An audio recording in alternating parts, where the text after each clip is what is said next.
to get into this. Why'd you say you happy, Morris? My team won the draft. Why would I not be happy? We got a top 5 prospect at number 20. I mean, I don't know what kind of value that is, but yeah, we definitely won the draft. So it's a good day to be a Houston fan. I don't have to OKC. You guys aren't seeing me, especially not for now. I mean, Amen Thompson, that's who I was hoping for. We get him. Cam Whitmore, who I thought was going to go 5 to Detroit, ends up dropping to 20. Wow. I mean, it's a good day. It's a very good day. I'm just a happy guy today. Okay. The sun is shining over there in the UK. That's good to know. But you think you guys definitively won, or Chill, you thinking that? Yeah. I don't know who else could have. I don't know who else could have won. I mean, if you want to say the Spurs won because they got the number 1 pick, cool. But we won. We won the draft. To get Cam at 20, they weren't even prepared for that. I'm sure of it. I'm sure Houston, when they saw him dropping, were like, "There's no way he's gonna fall at 21 to us. There's no way that's gonna happen." And when he drops to like 19. And then they pass on him at 20. Houston, they probably erased everybody on their board. This is our guy. There's no way that we're not going to take him. And the rap on him was his workouts didn't go very well, and he didn't interview well. Well, that doesn't really hold a lot of weight with me because there's plenty of guys who don't interview well, but they do great on the job. So a guy like Cam Whitmore, who is probably the most physical guy of all these young guys, he's probably the most physical guy in the draft. He's got one of the best upsides. I thought he fit perfect in Detroit with Ivy and Cunningham. I was like, they got your small forward right there. That's your 3-man right there. And for them to pass on him. Now, I understand that I keep getting his name wrong. Asua, is that how you say his name? Asar, I'm sorry. Asar. He looks like he looks like he can be something special, but when I see Cam, when I see Whitmore, number one, his body, he looks pro ready. I could start and stop the conversation right there. He looks like from day one, he's stepping on the floor, and he doesn't look like a project. He doesn't look like somebody that we gotta bring him along slowly. He looks like somebody that you can throw out there immediately. And for him to drop to 21 when we're talking about a projected top 5 pick, to be honest with you, Mars, and you probably don't watch American football, but I got Dan Marino vibes when I was watching this. Like, is this dude really going to drop this far?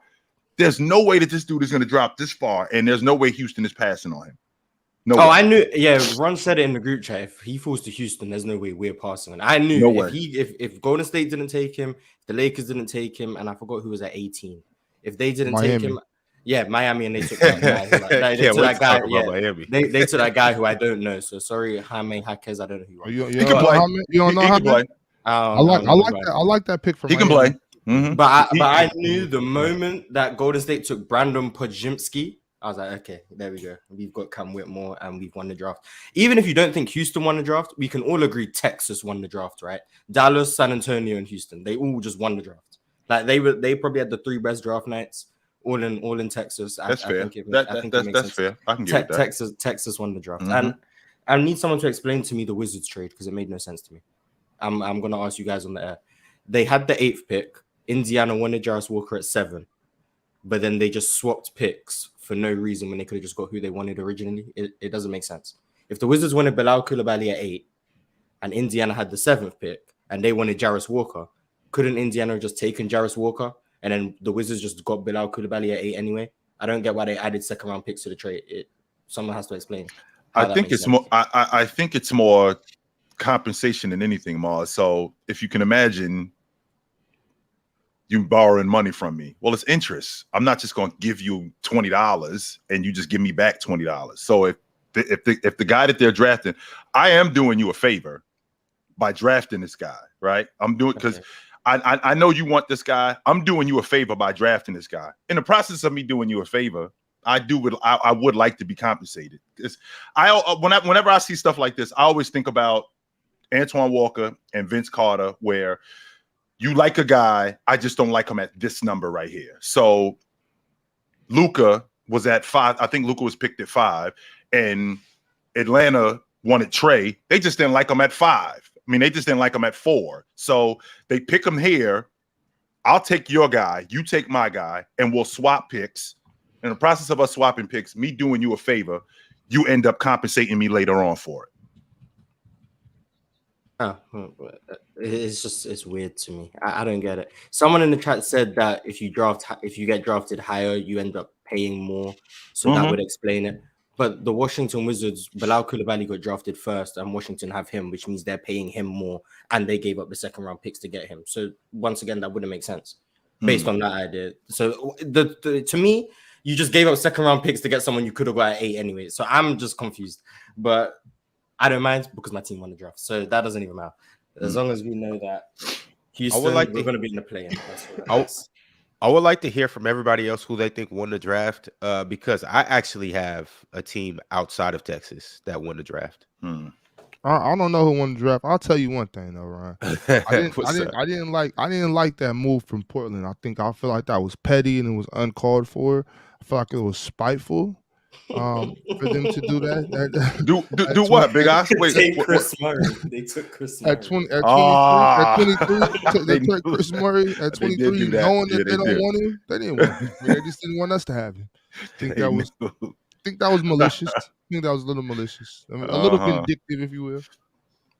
And with that being said, do want to talk about Portland's haul as well. They got obviously Scoot at 3, and they got Chris Murray. And then in the second round, they got Ryan Rupert. I think that was a good haul from them as well. Chill, you were about to say something though? The kid that you were talking about, Mars, I believe it was the kid from UCLA. Jaime, yeah. Well, he can play. Yeah, he can play. He was on that. I believe he was on that crew. They went to the Final Four, so he's going to be good. Now, the kid that you're not aware of, I keep getting his last name wrong. That they just got from Santa Clara. He went Brandon right. He went. Yep, Yeah, I keep getting his name wrong. Well, he's good. He's good. I like Santa Clara players. So I mean, he was a late invite, right? So they weren't. Nobody ended up getting kicked out or anything like that. But he was a late invite. He's going to really help the Golden State Warriors. So the Warriors are the ones who drafted him, right? Yeah. I want to make sure I got that right. So when I saw him, I thought to myself, like, Ty Jerome set better. That's who I thought about when I thought about him, because Ty Jerome coming out of college, you're talking about a kid who played an integral part on the University of Virginia winning the national championship. He was big time on that crew, getting on that Golden State Warriors team. It just didn't translate. This dude actually is a better player than him, and he's going to do what Ty Jerome should have done. I think he's a better ball handler. I think he's a better shooter. I think he's better in transition. So he could be better for them than what Ty Jerome was when I saw him. But I want to address the elephant in the room, and the elephant in the room is Damian Lillard. He's gone. He has to. Can we just stop already, man? Like we don't do this with any other superstars. Listen, you got the young guy. You've gotten everything that you're going to get out of Damian Lillard. We're going into year 12. It's not like we're going into year 3 or year 4 where there's something left. You've had an opportunity to build a championship unit around this dude in 12 seasons, and this is where we are. So what you do is you get a lottery pick. The reason why you get a lottery pick, because you're garbage, and you draft a guard who plays his position. In the process of him playing his position, what you're going to do is we're going to hold on to Dame and see if these two guys work. No, you're not. Let's move off Dame and move on with these two guys, with both Scoot and Simons. These guys are the future. Now, what I don't have a problem with, I don't have a problem with Scoot sitting behind Dame for a season or even a half a season. I don't have a problem with him doing that and learning the game. But let's not act like getting Scoot. Okay, let's see if this works. You've done everything that you're going to do. Everything that you could possibly do for Damian Lillard with the Portland Trailblazers, you've already done it. And this is where we are. So it's time to either, if you're going to hold on to him, you're holding on to him simply because he's a vet, or move on from him. What are we still doing? He has to be gone. Like, there's no way you take 2 guards. I know one was in the second round, but you take 2 guards. One of them is, in my opinion, the second best prospect in the draft, who's 6'2". You've seen how a small backcourt has worked in the past with Damian Lillard when he had CJ next to him. That wasn't great. So there's no way Portland is saying that they think this is going to work if they have a rookie point guard playing next to Damian Lillard, who's also a point guard. There's no way they are that incompetent. And if they are, just give Seattle a team and get rid of Portland. I'm sorry. They don't deserve a franchise at this point. Well, give Seattle a team no matter what. But Damo, How do you feel about Scoot going number 3? And what's up with you? How you living today? It was a long night last night. Why? Because the Lakers traded their pick?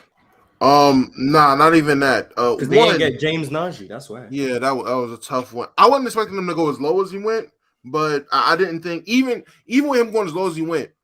When I seen Cam Whitmore there, I'm like, there's no way we pass on Cam and we go J Hood. And I'm not mad. And it's like I want to be mad we didn't get Cam Whitmore, but J Hood is not a bad player. He's not a bad guy. I'm not mad at the pick. I wanted to go big, but if we weren't gonna go big, I can't be mad at J Hood.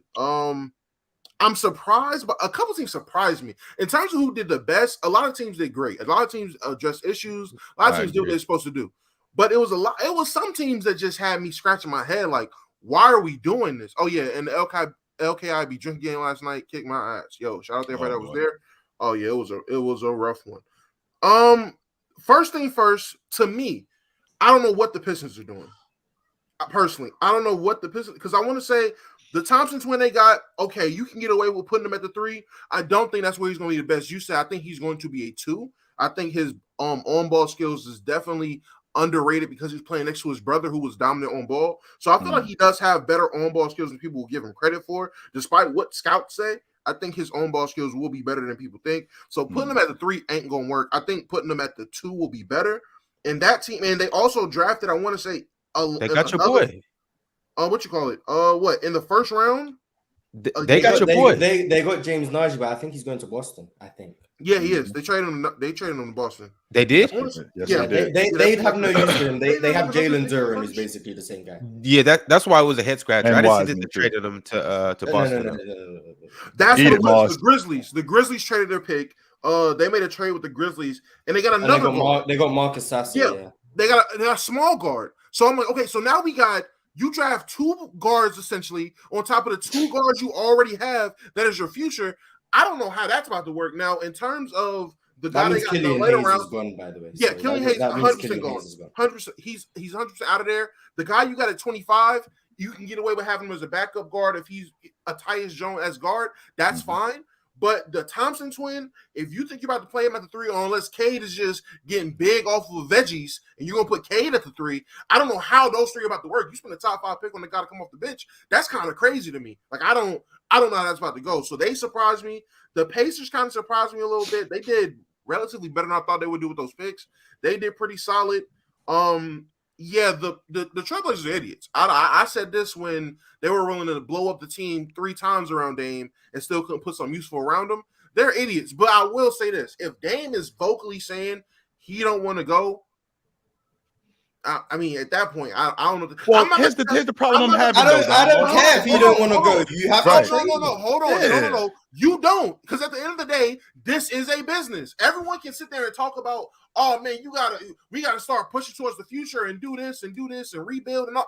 If they want to sell these jerseys, they're gonna keep Dame there. Right, sell I get that part. They can sell Scoot Henderson jerseys. I do get that. Not like Dame. I agree. So I'm not trying to get I'm trying to get this money. And the money that they're getting from having a star player, superstar, or talent, whatever you want to say at the point guard, around Damian Lillard, they don't want to give that up. And I'm not mad at them because, again, this is a business at the end of the day. He don't want to go. They don't want him to go. I'm washing my hands with it because I'm going to wait until the middle of the season. When you get that tweet, you know the tweet coming. Oh, do I got to do it by myself? And he's just going to cry again. And we're going to do the same cycle.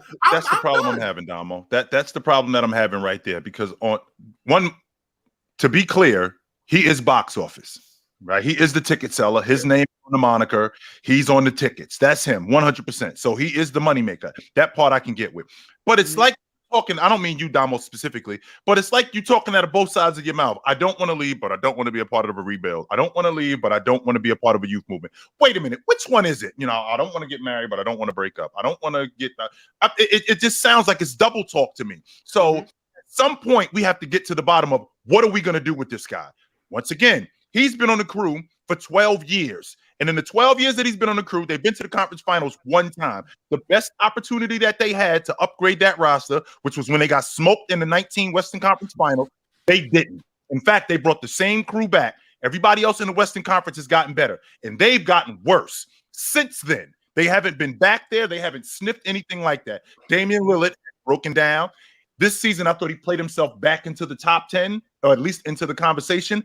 But his value is still really high, which means that you can get something for him. So this youth movement, you can continue that by getting draft picks. Now, I understand that the money has to match up, but also getting draft picks, because there's no way that we're going to have Damian, that we're marching out, that we're selling Damian Lillard, that you and Scoot are going to be the difference this year in us winning an NBA championship, or at least competing for an NBA championship. You're going to get back Jeremy Grant. He's going to get back into the fold, but we still finished in 9th place last year with that. And I didn't even bring up Simons, who I think is better.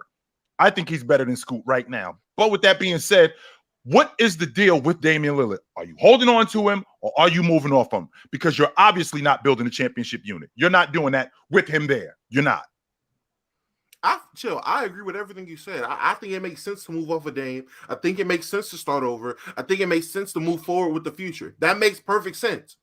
The Blazers are not a sensible team at this point. I don't. They're just not going to make sense. And I came to agree with it. I came to the terms last summer when Dame signed big money, when Bradley Beal signed big money. I said, you know what? Some guys just don't want to win. Some guys want their money. They want their happiness. They got life outside of basketball. I said, you know what? That's fine. Don't get the tweeting. Don't get the tweeting you want to win if you're going to sign to these trash teams and complain. That's all I said. I said, I'm good with y'all staying. I won't call y'all losers.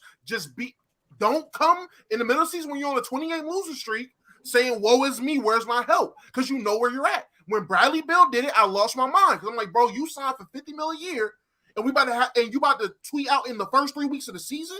You're not happy? You were happy when you signed. Why are you not happy now? You knew where you were signing. You've been here. That's the one thing I don't like. But with Dame is very consistent. The only times it gets crazy is when the league get crazy for some reason. The only time Dame's name is really like where he shows that he might have an issue with the process in Portland is when Bradley Beal gets to Phoenix, when Chris Paul is traded to the Warriors, when crazy moves happen and Dame is looking like, all right, where's my help? Y'all traded away the second best guy I've played with in my career. Y'all traded CJ away. Y'all will make moves to get guys out of here. Where's the moves to get guys in here? So that I can get by. I can let that slide with him complaining. Well, not even complaining, but voicing his concern because everybody else is moving. You're watching everybody else move, and my team that I'm being loyal to a fault at this point. He can see this. He has the same Twitter we have. He has the same timeline we have. He hears the same ESPN and First Take and all that we see. He sees these shows. Everyone is on his neck every time a team moves. He sees all these teams making moves. His team doesn't, but he's going to tell the media, he's going to tell the public, he'll tell his fans, hey, man, I'm loyal to the core. They gave me a shot when they didn't have to, so I'm loyal to them. It's the same thing Giannis was saying about the Bucks until he's unhappy. It's the same thing a lot of these guys with loyalty will say. But when it comes to the Blazers, I'm done with it. I don't care. I don't like Dame enough to care. I definitely don't like the Blazers. So I can detach myself from the situation. Yo, fellas, we'll continue to talk more about Dame. We'll continue to talk more about Scoot. We're obviously going to talk about Chris Paul and his new landing spot and Jordan Poole. I do want to talk about who really won the draft. You guys know we're going to hear from Ticket next. Also, I got a crazy start bench cut, if you will, from number one picks. But before I do that, I just want to mention that the show is brought to you by Underdog Fantasy. You can see in the top right of the screen. What is Underdog Fantasy? It's an app where you can make up to 20 times the money that you put into it. How can you do that? Well, you just choose a player for that day, choose the stats that they're projected to go for that day, and you go higher or lower. It's fairly simple. You could choose from 2 to 5 players. They have a game called Pick'em, and in that Pick'em game, well, that's where you can win a good deal of cash. So go ahead and download the app. You can see the link right at the top of our chat. When you click that link, enter the promo code ThePanel, and voila, you'll be able to win all the money that you could think of or dream of. Now, with that being said, Ticket, are you present? You here? You tapped in? I'm just waiting till I'm spoken to. Well, hello. How's it going? What up, Ticket? What's good? You have anything pressing right now, Ticket, that you need to get off your chest? No, like I said, I'm gonna change my whole style over here because it seemed to be an issue with a lot of people. So I'm gonna get the people what they want. I don't really have too much to say. I thought the Cavs won the draft. I thought they got a dude that was projected to be a lottery pick a few years ago. They went and got him in the second round, which means they don't have to guarantee any money to him. But he can go, and if he pans out, that's probably one of the greatest picks in the second round in a long time. So I think that Imani going to the Cavs, I think it's a perfect situation, especially with what we've seen from the wings. They have a lack of wings, so he might be able to pan out. That might be a good sticking spot for him. I disagree with these guys in saying about Dame. For obvious reasons, we haven't seen the end of the Portland Trailblazers moves yet. It's still trade season, so we haven't seen what they may have up their sleeve. Especially guys like Chilltown saying Dame is double talking. But that's what he does every single day is double talk. But I don't hear double talking from Dame. I heard Dame say one thing: he wanted to compete to win a championship. He wanted them to compete to win a championship. That's what he said. So that's not double talking. That's him saying the same thing every single time. He never switched up what he said. And then to Damo, he was on here yesterday on his period talking about the Washington Wizards, and then voila, today the Washington Wizards not only have acquired Jordan Poole, who is now face of their franchise, and I thought it was a great move. You put him with Tyus Jones, who's young, who's a good steady point guard that knows how to get guys involved. You bring back Kuzma. Well, the Washington Wizards have done great things. They drafted pretty well last night. So you got two young guys that have already won championships under 30 years old. So you got that type of experience on your team with a heady point guard like Tyus Jones, the Wizards, and then they got 10 picks. They got 4 pick swaps in the first round, and they got 6 second-round picks in that deal. So I thought the Wizards did great. But, Dom was on here panicking on his period yesterday. And today, when we look, in the Wizards, they look like a whole 360, way better than what they looked 2 days ago from the moves they made. I think Jordan Poole turns into a super, at least he plays at a fringe all-star level this year. You see him putting up around 29, 30 points a game. I think Kuzma resigns. And like I said, I like the team because you got 2 young guys that have NBA championship experience. They won championships when they was young. They understand how to win. And those are the building blocks for your organization going forward. I like that. If they can get a vet in there now, a real good vet to come along, man, they might be able to do something like what Cleveland was supposed to do this year in the East. That's all I got to say right now. Well, if we're talking about a guy in Damian Lillard, he's been consistent in his logic. Okay, so he's told us he's come out and said, "I don't want to be a part of a rebuild." He did say that. Is that not a fact? Yes, he did. That's total fact. He did say he did not want to be a part of a rebuild, but he also said he doesn't want to get traded. So if the Portland Trailblazers, who have obviously gone young and they're obviously continuing to go young, what does that suggest? That they're rebuilding. So if he doesn't want to be a part of a rebuild, what does that mean? Well, sir, let me say this to you. Respectfully, we're not finished with trade season yet. So we don't know if they're going to flip who they pick.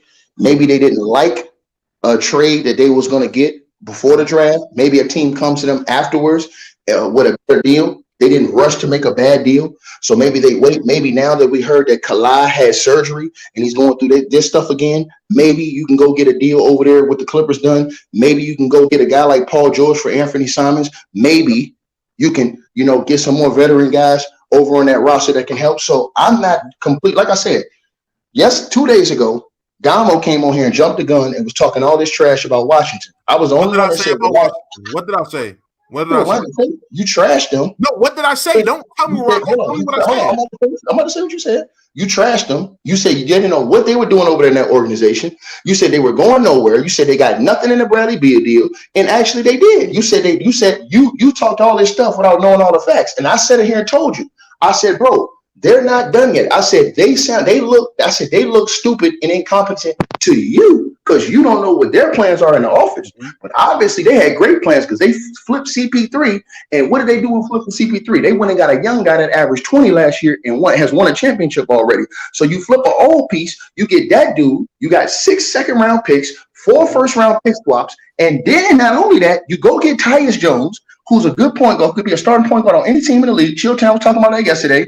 Then you can bring back Kyle Kuzma, who had his career season last year with you guys, and he's a world champion too. So you got 2 guys that are under 30 years. You got 2 guys that are under 30 years old that are world champions that understand what it takes to win at that level. That's rare to get that on your team. You got a steady point guard who's a real professional who understands how to play. You understand who's able, like Chilltown said, to play inside of controversial situations because he did it every time in Memphis. Then with the Wizards, you still got other moves you can make. They drafted well last night, so they still got other moves they can make. I like what the Wizards are doing. And then if Jordan Poole is who you say is, Ticket, why would the Warriors let him go? No. The Warriors let him go because you have to make a decision between winning now and winning in the future. Because when you think about a guy like Jordan Poole, the way he plays, you can't play like that right now with Steph Curry on the team. It's not going to work. This is the reason why you see him doing all this stuff, like going off the deep end in the playoffs. Like during the regular season, it's cool because you'll cut back minutes and stuff. But during the postseason, Steph Curry's minutes is going up. That means somebody else's minutes is coming down, and Jordan Poole can't do what he wants to do. They didn't want to wait because they think that Steph Curry can do this for another 2 or 3 years. So they didn't want to wait with Poole and then potentially have situations like this going forward. So what they did was when they got another veteran who they feel like can take pressure off Steph Curry running the point, who understands time, possession, score, all this other stuff, and that can really help set guys up. I think that's a little better fit if he can stay healthy for what they want to do right now. They kind of want vets on the team that can help them win right now. I think that's the reason why you got off of Jordan Poole when you could. I thought that was a good move for both teams. And I'm going to say it again. With Dame, I take a wait and see approach to what I want to see what Portland does before we get to the season. Because if Dame is still there and they make a because we ain't acting like trade season is over, they can't make a move. Right. They still make a move. I don't blame my team sometimes for making, like, everybody jumped on Rob Pelinka last year when he didn't hurry up and make a move. But you know what Rob Pelinka did? He played poker. You understand? And he held his hand until it was time to lay it out. Right. And so when he laid it out, he laid it out perfectly. And sometimes you can't take the first things that come to you. Sometimes you got to say, okay, now we got Scoop. You understand? Maybe you're going to summer league. If Scoop kills in summer league, or he makes himself look good enough to another team, maybe like the Clippers, who say, man, you know what? We need to come off these pieces because, again, yesterday they just reported Kawhi had surgery again. They say he's going to be out for 2 months, but we know Kawhi, when they say 2, that means 6 to 8, plus he's going to load manage during the next season. At least. If you're the Clippers, now maybe you thinking even inclining more. Let me go get a young guy like Anthony Simon. Let me go get maybe a Nurk or one of those guys if I'm going to move off of one of these other dudes. You understand what I'm saying? So Newsom, my bad. So my whole thing is this: they're still not done willing and dealing yet. So I'm gonna wait. There's still a lot of trades left to be done in the NBA. This is just because it didn't happen before the draft, don't mean that it can't happen. Right. And Dame Collins is going to be silent until we get closer to the season and see what the moves is like. So I'm going to wait and see what the final moves is like. And then if they haven't done anything, then listen, guess what? I'm still going to sit up here and say Dame got to stand in it because of what he said. Right. He the one that was running his mouth to guys about jumping the ship, jumping teams to go win a championship. So now if you're dealing with a team who did this to you, based off what you said, you got to deal with the consequences. And one more thing, they brought up something very important last night in that draft night. And I don't know if y'all saw Windhorst say this, bro. Even though they moved Jordan Poole over to the Wizards, that might not be a guarantee that they keep Draymond, because Sacramento has the money to pay Draymond Green the max right now, and they said that he's very close with Mike Brown. So I do see Sacramento Kings as if Draymond goes to the Kings, he makes them they lack what he brings. That toughness he brings, they lack that. And some he is, Tone. Just so you know, Tone. Yes, he is. Yes, he is, Tone. Yes, he is doing that. So they traded the guy he punched in the face, and they're going to sign the guy that he stomped in the head. No. I'm saying what they talking about on ESPN last night. I'm just saying what they said on. I'm saying what it was reported. We're not going to spend our cap space on Draymond Green. You did make a really valid point. You did make a really valid point about the Trailblazers not being done. Ticket. That is fact. They're not done. However, what have we seen from the Trailblazers over the last couple of years with them not being done? Number one, they end up signing Hassan Whiteside in free agency, right? They end up signing Jeremy Grant in free agency. This is the stuff that they're doing. They had Simons already on their crew who they could have dangled in a trade to get Paul George, to get something substantial. They didn't do that. In fact, they're going after guys like they're going after guys like Jeremy Grant. They're going after guys like Hassan Whiteside. They're guys like.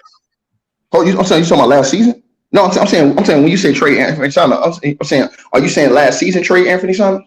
They have pieces like Anthony Simon to dangle to get a substantial piece. But instead, what they're doing with guys like Anthony Simons is they tucking him away and they developing him. That's why they draft Scoot. So they draft Scoot, and these two guys are going to be the future. So the Portland Trailblazers, which you just said, Ticket, which does make a lot of sense that they aren't done, but they haven't shown me anything to suggest that they're going to do anything to build around Dame to make him viable for them to win. Well, hold on. I disagree. First thing they did was they went and got you a head coach who's a world champion in Chauncey Billups and a great mind. So they got off of Terry Scott. Hold on. They got off of Terry Scott, who was going nowhere fast every year. Lost the locker room. Same thing. They went and got Chauncey Billups. To me, Chauncey Billups is a solid coach who's going to preach both ends of the court and is going to slowly develop that team. I've seen development in the younger guys in that team. Also, they drafted another guard last night, which lets me know they're probably getting ready to trade one of those guards like Anthony Simons. That's why I say you got to watch back before you say stuff, because you never know what a team's next move is, because they got a lot of guards on the team now, which lets you know they're not going to keep all those guards. And then you keep Anthony Simons. Why? Because early in his career, he wasn't playing the way he's playing now. The way he's playing now, his trade value has soared. So now when you can use him in a trade, you can actually get back a good return based off what you got a couple of years ago when he was nowhere near the level that he played last year. So I think they did a good job in tucking him away, building up his stock, and now being able to package him with one of those other guys. And last thing, Jeremy Grant. That was a great signing when they went and got Jeremy Grant. Jeremy Grant is a two-way player, and I kind of see him in the eyes of a guy like Aaron Gordon, who just went over there and helped the Denver Nuggets win a championship. So I think he's a real good glue. It was a good signing. But I think Joe's point is that if you look at overall all their signings, they haven't really done anything that moves the needle.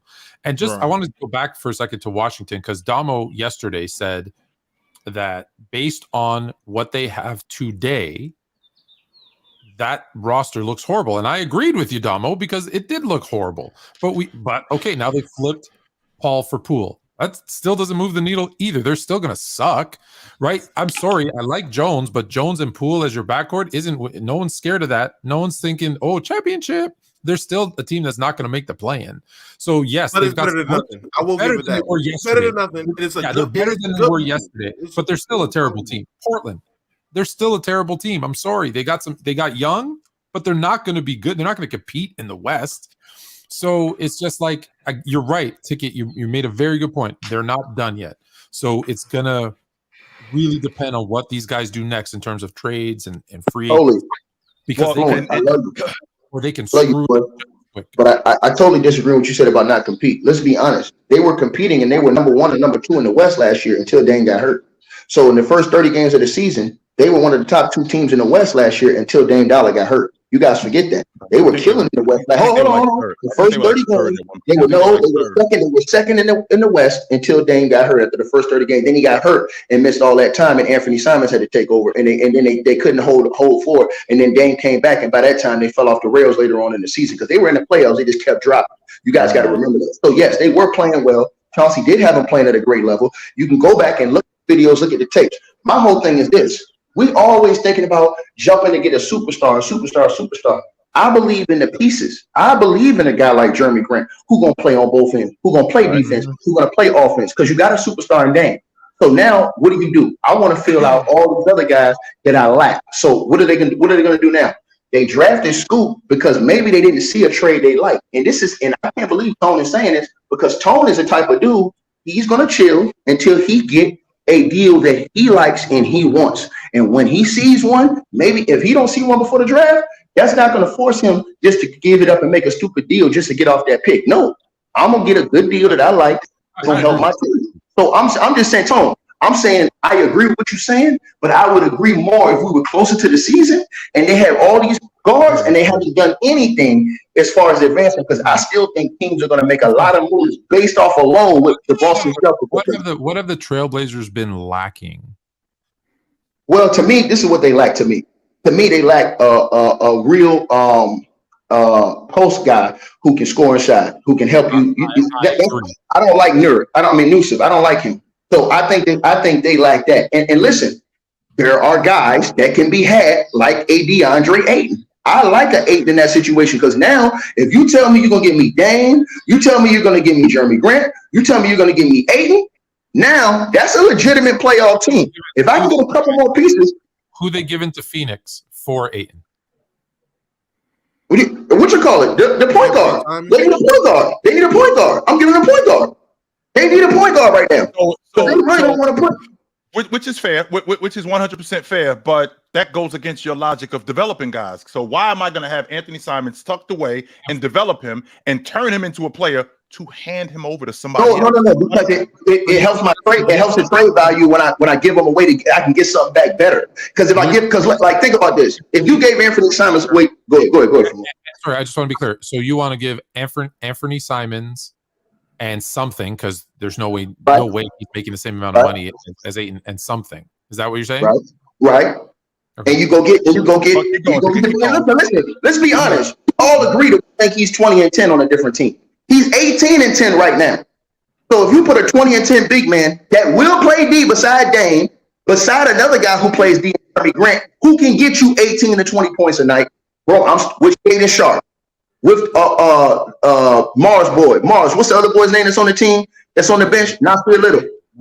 Nasir Little, yep. Nasir Little. Bro, I'm liking those pieces, bro. I'm liking those pieces. Huh? Is Simons a point guard, though? He can't play point guard. No. When Dame went down, guard. he played. When Dame went down, he played. He's not bad, though. So you got Booker, Booker, Beal, and Simons. Seems really, really redundant. Booker, Beals, and Simons. No, but Simons actually can play the point. I don't think Devin Booker, because think about this.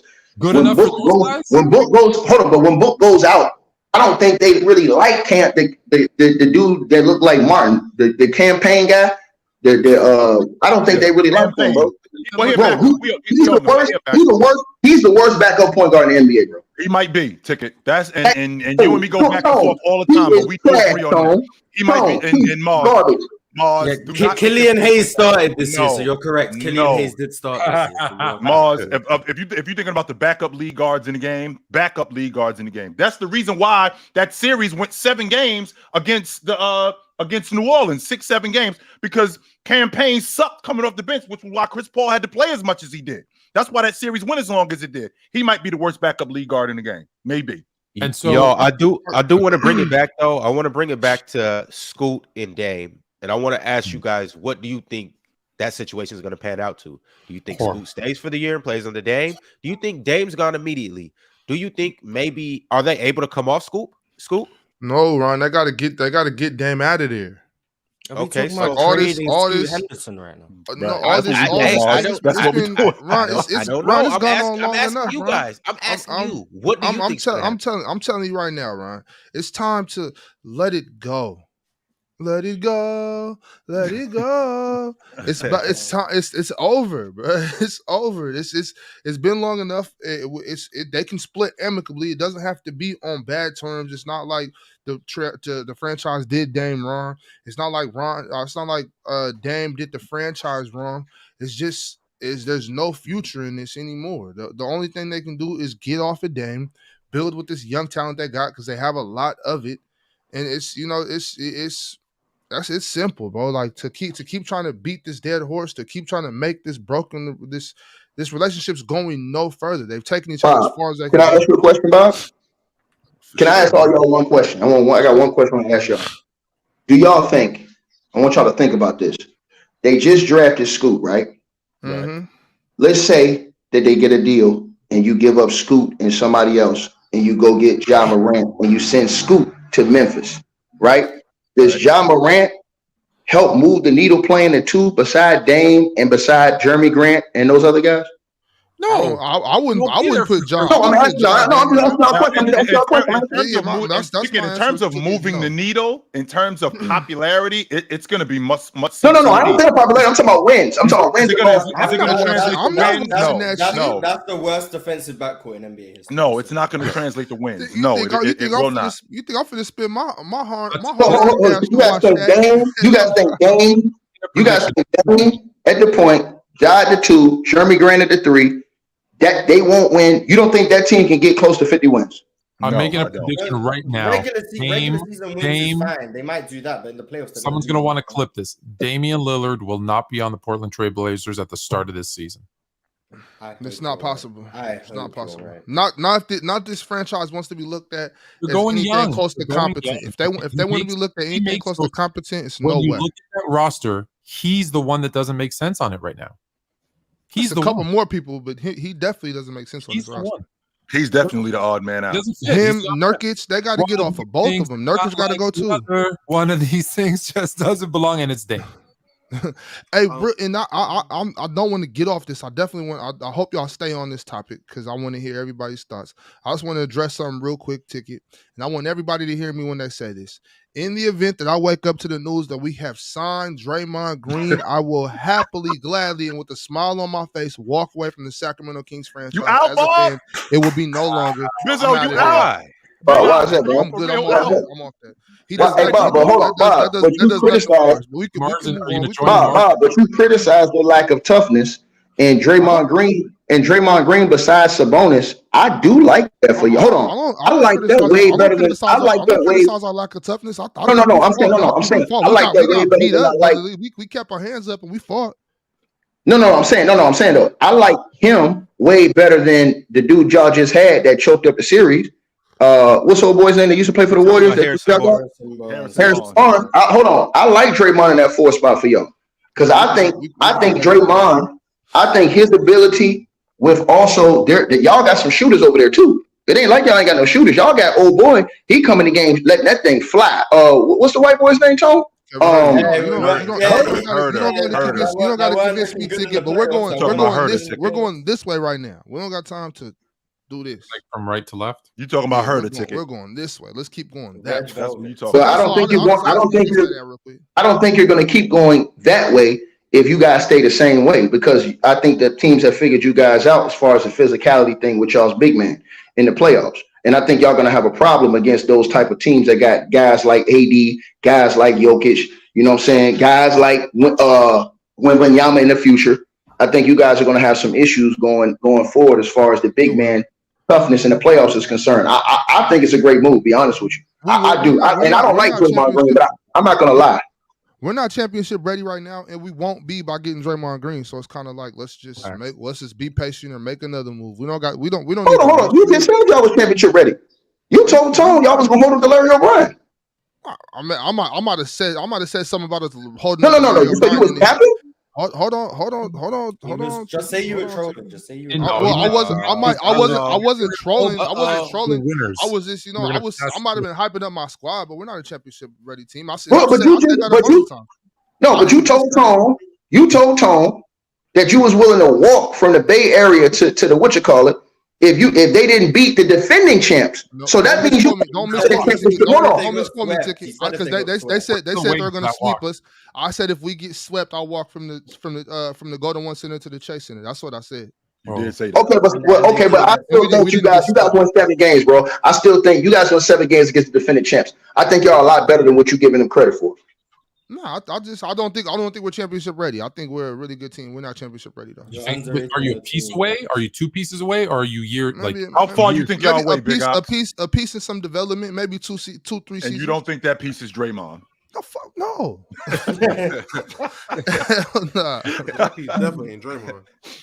Man, I'm a really big Draymond Green fan, but with that young unit, I'm not sure that he works with them, pushing them over the top. Listen, I'm not I don't sure. care what I don't and care I'm a big what, Draymond I don't fan. care what the question is. The answer is never Draymond Green. That's wild. At this point, it's at this point, okay. Now you're more fluent. That. Yo, Damo and Mars.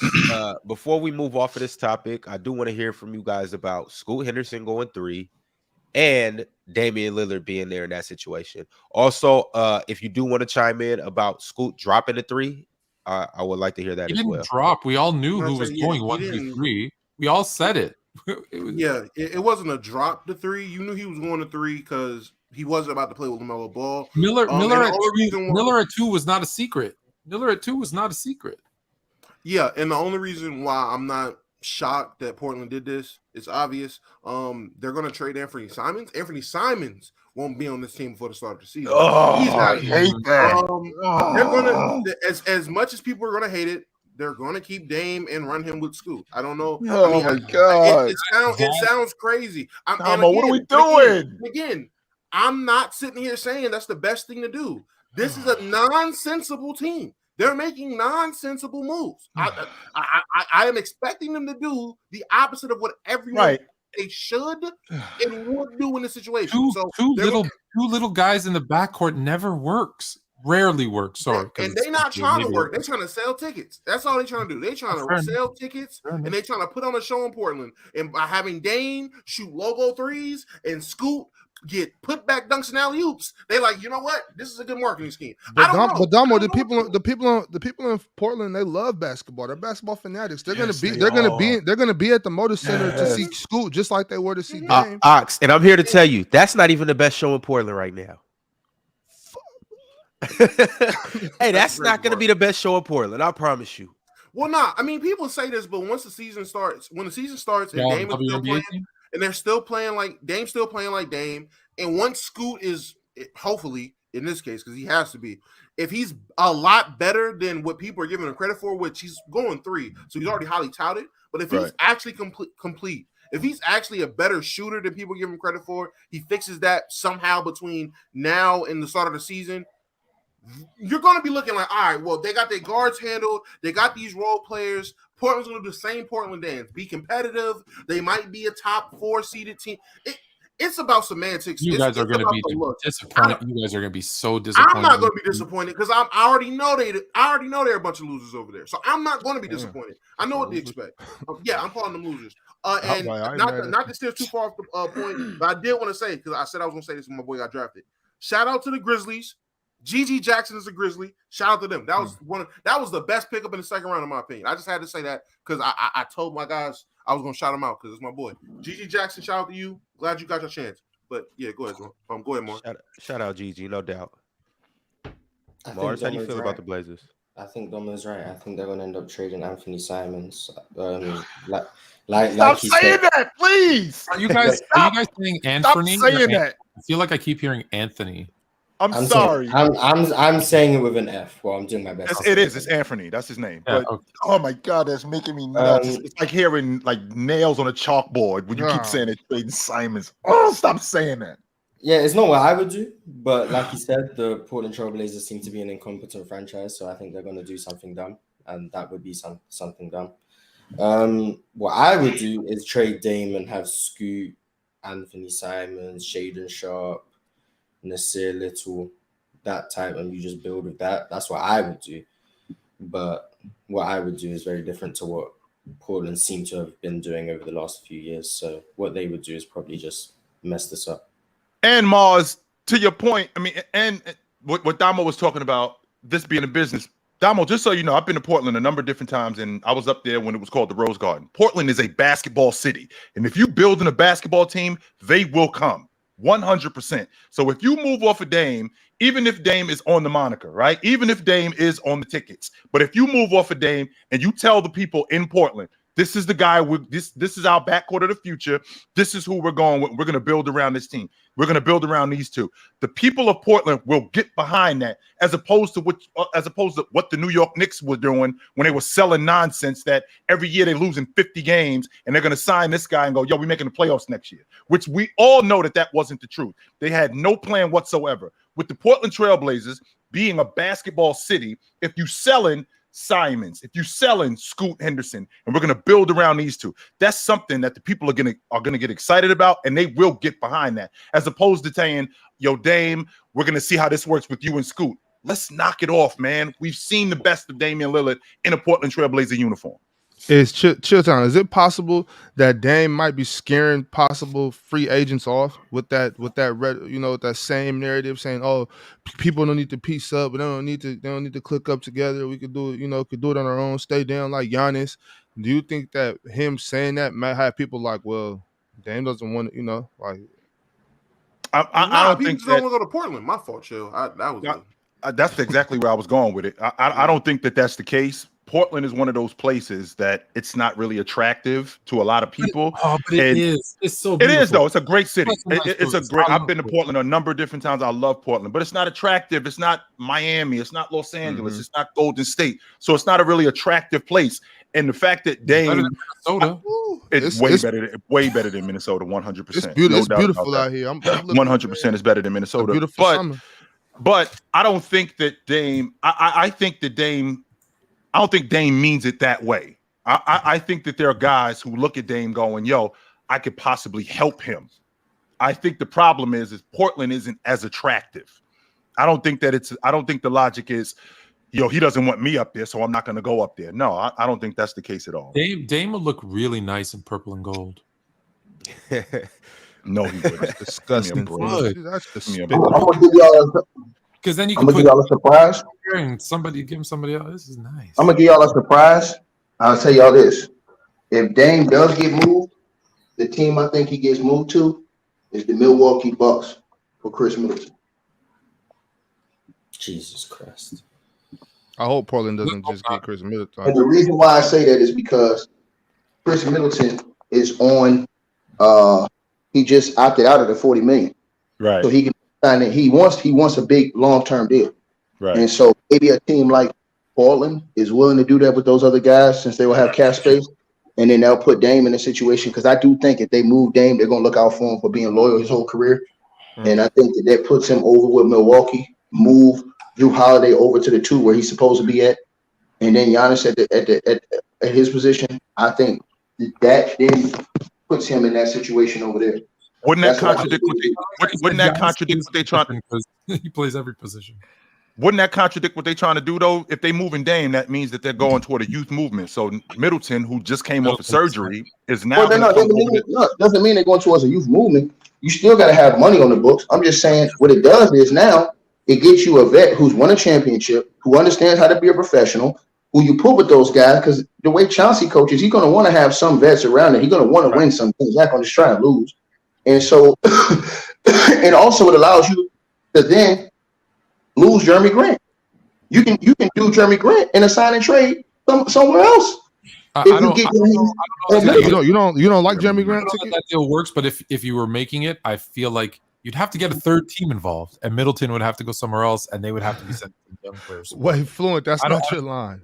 It isn't, Tone, okay? All right now, Tone. No, but I agree. No, all jokes aside, I think they would, because I could see, okay, if Dame wants to go to the Bucks, I don't like it, but if he does, Middleton would have to go somewhere else, and then the young players would have to go. I think that's where Portland, it wouldn't make sense for Portland to get Middleton, and I don't think Middleton, because he's a free agent now, so it would have to be a sign and trade, so he'd have to agree to go there. Why would he want to go there? That makes no sense for him. He wants to win, right? And get paid, obviously. All right, fellas. I got a few super chats. I heard what he said. Yeah, but I just, like I said, man, I just think, I think they make a move in Portland to help Dame get a piece, bro. I think that we prematurely jumping on this thing. I think they make a move and get a nice piece over there that can help them.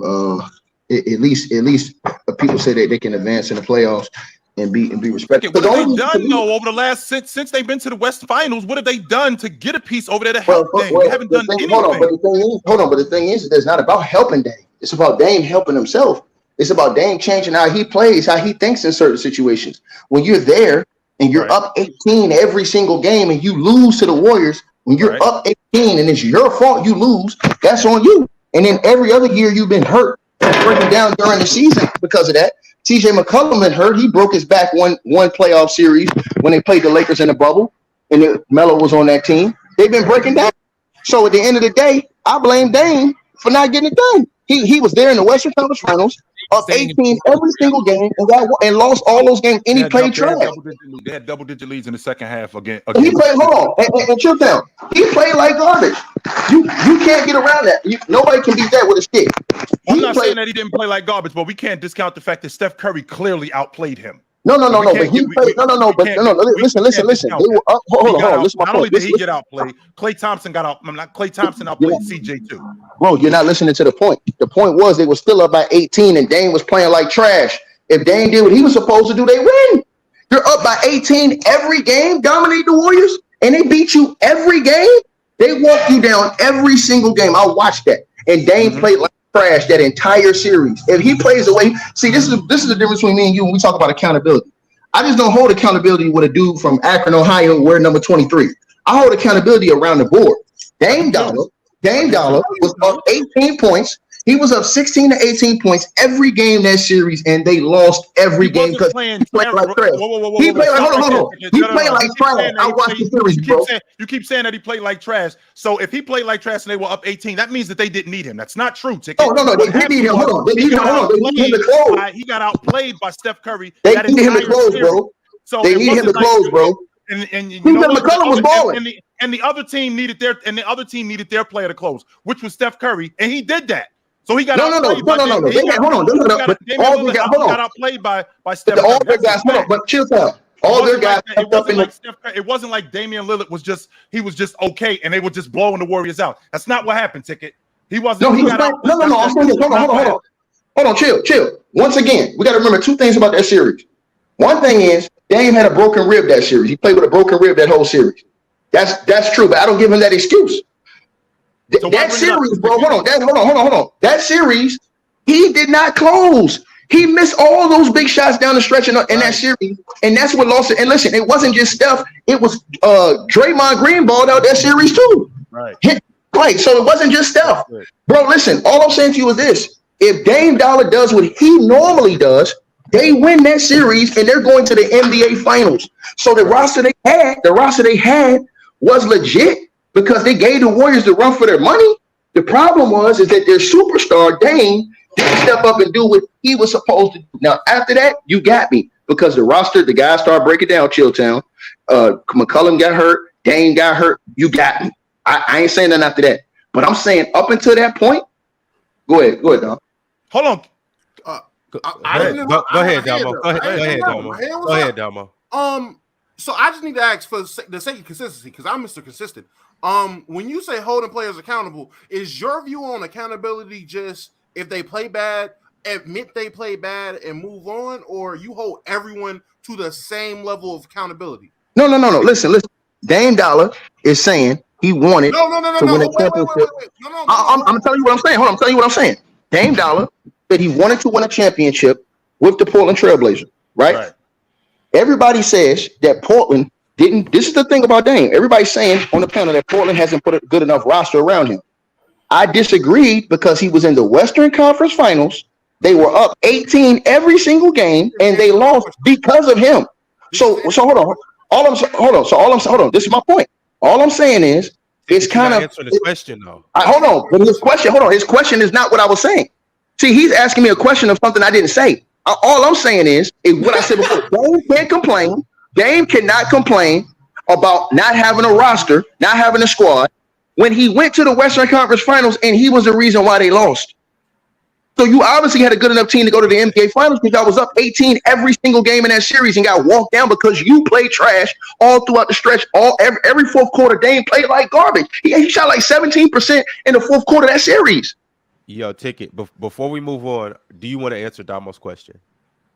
Bro, he trying to ask me a question because of Jimmy Butler. I'm not stupid, but that's not what I said. I just and again, Ticket, you so caught up and trying not to get caught with a shot card. I asked you, is your views on being holding someone accountable just when they play bad, you admit they play bad and move on, or do you hold everyone to the same level of accountability? That's all I asked. But for the fact that you tried to tiptoe and tap dance around that, and you was just trying to avoid talking about Jimmy, that told me the answer right there. Hold on, I don't avoid talking about Jimmy. I brought up Jimmy. Hold on, I brought up Jimmy.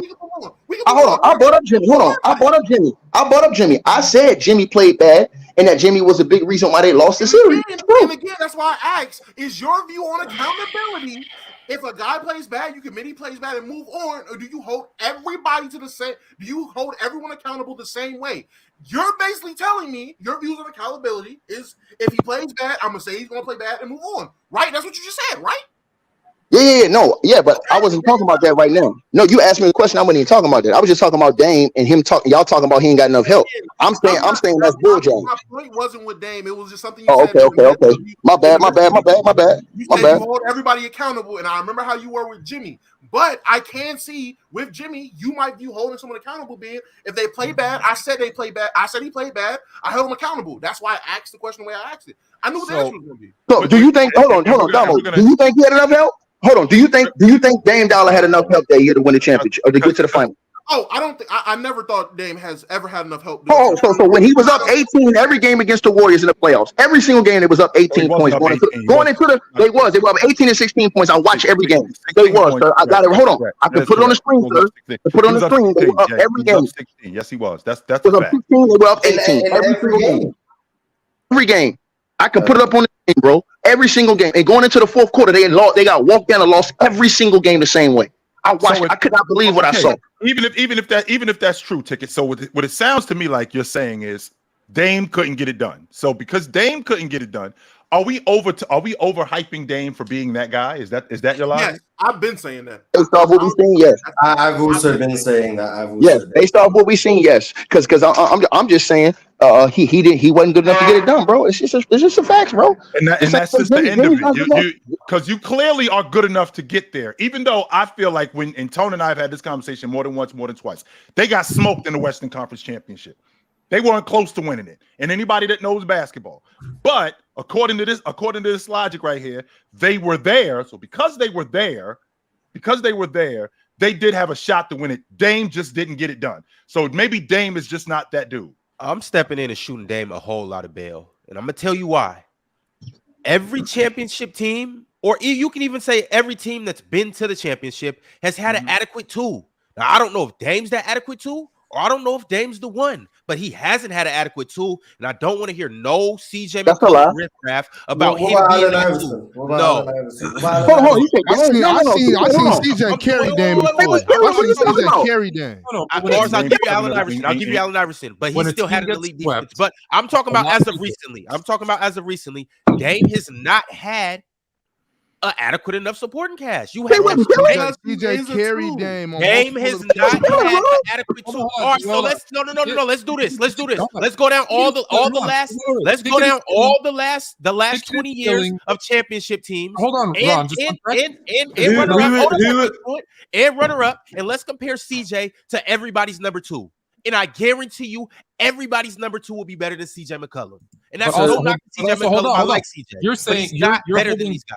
You're holding everybody's number 1 is better than Dame. Dame accountable for not showing up in the fourth quarter of those games against the Warriors. And I can't remember the other 3 games. I'd have to go back and look. But wasn't it game 4 that CJ McCollum scored 0 points in the fourth quarter?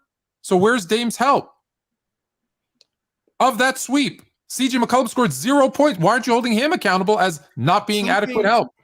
That's the point I'm trying to make. He didn't have adequate help. Guys, we're having a real basis argument. Listen, this is 2 things to be true at once. Dame it is, Damo. Dame definitely has not had enough help to actually win a championship easily. Portland has not put a championship roster around Damian Lillard to lead to the finals. 100%. Damian Lillard can also just not be the best player on a championship. Hold on. His help was better than Jimmy's help. His help was better than Jimmy's help this year. What are you talking about? Well, hold on. We've seen the greatest players to ever play this game. The greatest players to ever play this game get swept in series, and it's not necessarily their fault. It's because you need to have a team around you. Find me one player without help that hasn't been swept. Find me one. So Dame had help. CJ was averaging 30 damn near. What are you talking about? 30. Hold on, CJ was killing. Hold on. Y'all keep doing this. CJ McCollum was killing. I'm gonna repeat myself again. CJ McCollum was killing. CJ McCollum had one series. Hold on, Mars. Because I'm finna demolish this dude real quick. Don't y'all know in that series, ladies and gentlemen? Don't y'all know that Dame shot 37% from the field? Don't y'all know in that series? He had 4 dudes in double figures in that series against the Warriors. And guess what? The Warriors had 4 dudes in double figures. The Warriors had Looney with 10, Draymond 16.5 and 11.8 rebounds, which is where that killed them. Clay averaged 21.5, and Curry averaged 36.5. They were up by 18 and 16 points every game in that series. CJ McCollum went 0 for 5. Who was CJ McCollum killing? Not Golden State. Hold on. Hold on. Go to game one. Hold on. Go to game one. Hold on. Let's go to game one. Game one. I got it right here. Game one. Hold on. No, how? He averaged more than Clay. Just because you average more points than somebody does not mean that you didn't. But Clay, hold on. Clay shot 40. Clay was 10 of 24 from the field in game one, shot 41%. Guess what CJ did? CJ, hold on. I'm glad you. Because you said Dame shot 37%. Would you care to let the public know what CJ McCollum shot? Hold on. I said in that. I'm talking about in that what you call it game. You spoke about what Dame shot for the whole series. Would you? I got the game right here. No, you spoke about what Dame shot for the whole series. Would you care to let the public know what CJ McCollum shot for the series? Like he shot 39. So who was he killing? Himself? No, they were up. They were up with Dame's 37. What does that mean? Man, whatever, man. Hold on, Ticket. Ticket. We not. Hold on. Wait. Not only did he shoot 39 to Damian Lillard's 37, because now I looked it up. CJ McCollum shot 64% from the free throw line. That probably hurt him. Dame 89%. So it sounds like CJ McCollum was more of a problem than Dame was. And just because you outshoot somebody, right? Just because you average more points does not mean that you outplayed a guy. I mean, Steph Curry in the NBA Finals in 2017, Kyrie Irving averaged more points and shot better from the floor and from the three. He shot better. Steph outplayed him. Steph did more than he did in that final series. Clearly, he did that. But if Klay Thompson, CJ McCullough outshot quote unquote Klay Thompson, that doesn't mean that he outplayed him. It does not mean that. He outscored Klay by 2 points in the series. Not 2 points per game. He scored 2 for the entire series. So the total amount of points I had in this series, the total amount of points you had in this series, I had one more bucket. Yes, 2 points. 2 points for the series is what he outscored. One more bucket. So the lack of context that was being applied to try and cape for CJ McCollum is why you can make arguments like that. Well, I'm not giving for CJ because in game two, Steph Curry had 16 off the bench and he shot 55 from the field, 57 from the three. In game two, Rodney Hood shot 50% from the field. He was 4 of 8 from the field, 2 of 5 from the three, shot 40 from the three. In game two, also, Enes Kanter shot 66% from the field. Also, Mo Harkless was 4 of 7 from the field, shot 57% from the field, 2 of 2 from the 3-point line, and he had 12 points in that game. So, and he shot, like I said, he was 4 of 7 from the field, 2 of 2 from the three. That was in game two. Hold on, that was in game two.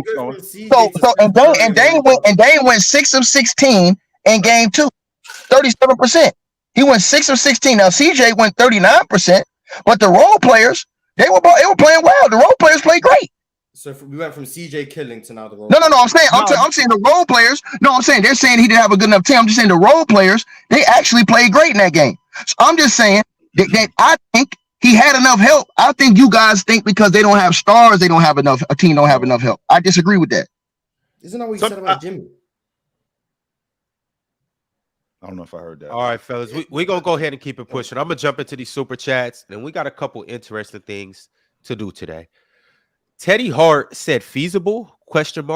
Aiden to the Hornets for Rozier and Mark Williams. Charlotte has a log jam at point guard, which is why Rozier has to play shooting guard while on the floor with Melo. Let him play PG in Phoenix. He's not a point guard, but I think if I'm Phoenix, I'd do that trade. I don't know why. I don't know if I'd do that if I was Charlotte, but I would do that trade if I was Phoenix. I see why Charlotte does it. I mean, I see why Charlotte does it. They did just get what's his name? They got James. Yeah, they got James Najee. I can see punting on Mark Williams if you're going to get DeAndre Ayton, and you got James Najee coming up. They also drafted Mari Bailey, so you definitely could come up off of Terry Rozier. Depending on how people feel about Mari Bailey, I know some people are high on him, some people are low on him. But I can't wait to talk about Charlotte, Dumbo. Okay, first and foremost, we're not punting on Mark Williams. We spent the lottery pick on Mark Williams. For a second round dude, we're not doing that. So let's kill that logic right now. Isn't James Najee your guy? I love James Najee, but he's still a second round pick, right? I think he's a second round pick. And I got Mark Williams in the lottery. I got Mark Williams in the lottery. I'm not punting on him. Wings and guards going in the first round this year. But if Phoenix it was just a stacked year for wings and guards this year, so that's why he ended up going to the second round. I don't think James Najee is an actual second round talent, and they blew it last year when they traded Jalen Duren to get Mark Williams. So you might as well put on him because you could have had Jalen Duren. So if I'm looking at Jalen Duren, I'm like, okay, I could have had that instead of what I got with Mark Williams. No matter how much I love Mark Williams, he's not Jalen Duren. and I can get a DeAndre Ayton who's better than Mark Williams, I take that if I'm Charlotte. It's a good trade. Finesse Lord 21 said Dame had bruised ribs that whole series. What we on? Bruised ribs or broken ribs? Which one y'all was it? talking about the series after he Injuries, waved off? injuries After aren't. he waved off OKC? Yeah, he waved off OKC. Then they played Yeah, Denver like- in the next round where he was mediocre. I think CJ Yeah, played better that's than the the series official everyone's against talking them. about. All right, bro. And then the Portland series against Golden State, where He got I outplayed. don't remember them being up like 18 every game. I know there was like they were leading at halftime like by 15 and like The two games in Portland, they were up and going into the fourth quarter in double digits. I do remember that. Because my memory of the series, I could be wrong, is that they were leading like wide margins at halftime. They were leading by wide margins at halftime. I believe it was, if I'm not mistaken, Miles, I'm 100% confident. I think it was. I'm 100% confident it was game 3. I think going into the fourth quarter, they were up 16. You could be right because I'm going based off memory of a series I haven't watched in. Like That's what I'm doing. I'm just remembering off the top of my head, and I'm confident that game 3 they were up 16 going into the fourth. You could be right, but they were also just doubling Damian Lillard every time he came off a ball screen as well. So We've seen what happened, how that went when they played. Which is why the role players were able to make their threes because they were so wide open, especially guys like Maurice Harkless and Al-Farouq Aminu who were just literally being left open. There was a game where Myles Leonard had like 30 as well, which was very interesting. But that's what I remember of the series. And CJ McCollum was killing no one. I can promise you that. Did Leonard get hurt in that series? I don't think Myles so. Leonard? Yeah, he missed the game. I know. I don't think he was in the rotation in game 1. The first game, he was just a healthy. And then they just put him back in the rotation, and then he started playing well, and was actually a big matchup problem for Golden State because he could pick and pop. All right, fellas. To Quay White with the super chat said, we got to stop with this world champion logic. You got a world championship. You got a world championship. I think he said you got a guy with the world championship who was the 6th best player on his team when he won, and now he's your number 1. This team is going to be young and trash. Isn't that the aim, to be young and trash? Young and trash. That's their goal. Absolutely. But they're going to be entertaining. I don't know how entertaining it's going to be to watch Jordan Poole chuck up shots. I don't know. I don't know if they're bringing back Kyle Kuzma. That's another thing. People love logo threes. I'm still not when you're airballing them. And these and I can appreciate the championship logic of these. I can appreciate the championship logic of these guys, but are these guys Jordan Poole, Kuzma? I mean, they were rotation guys on the championship team. Are we gonna go from guys? Just because you're they were. Hold on, they were one of. They were some. Kuzma was the 3rd best player on that championship team. Basically, he averaged a 3rd most points for the. And then. And when you look at Jordan Poole, he was a big part of that team the whole season. He fell off in the playoffs, but he's had numerous playoff runs with that team, so he got a lot of experience. It was a rotation player, though. That's the point. He's the 5th or 6th guy on a championship team. It's not like he's the 1 or 2. He's the 5 or 6. So That's better than being number 10 or 11. He got time in the final. 5 or 6 is better than 10 or 11, yes, but it's not as good as 1 or 2. Nice. Yeah, no, I'm just saying. I'm saying for young guys like that. I'm saying for young guys to that.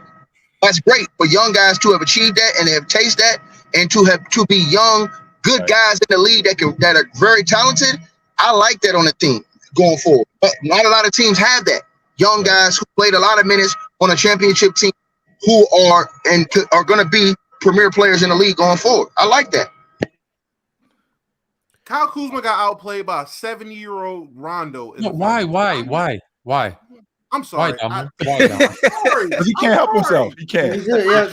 We could have. Mark, if I ever seen you in real life, I slap that goddamn hoodie off your head for being disrespectful. What did I do now?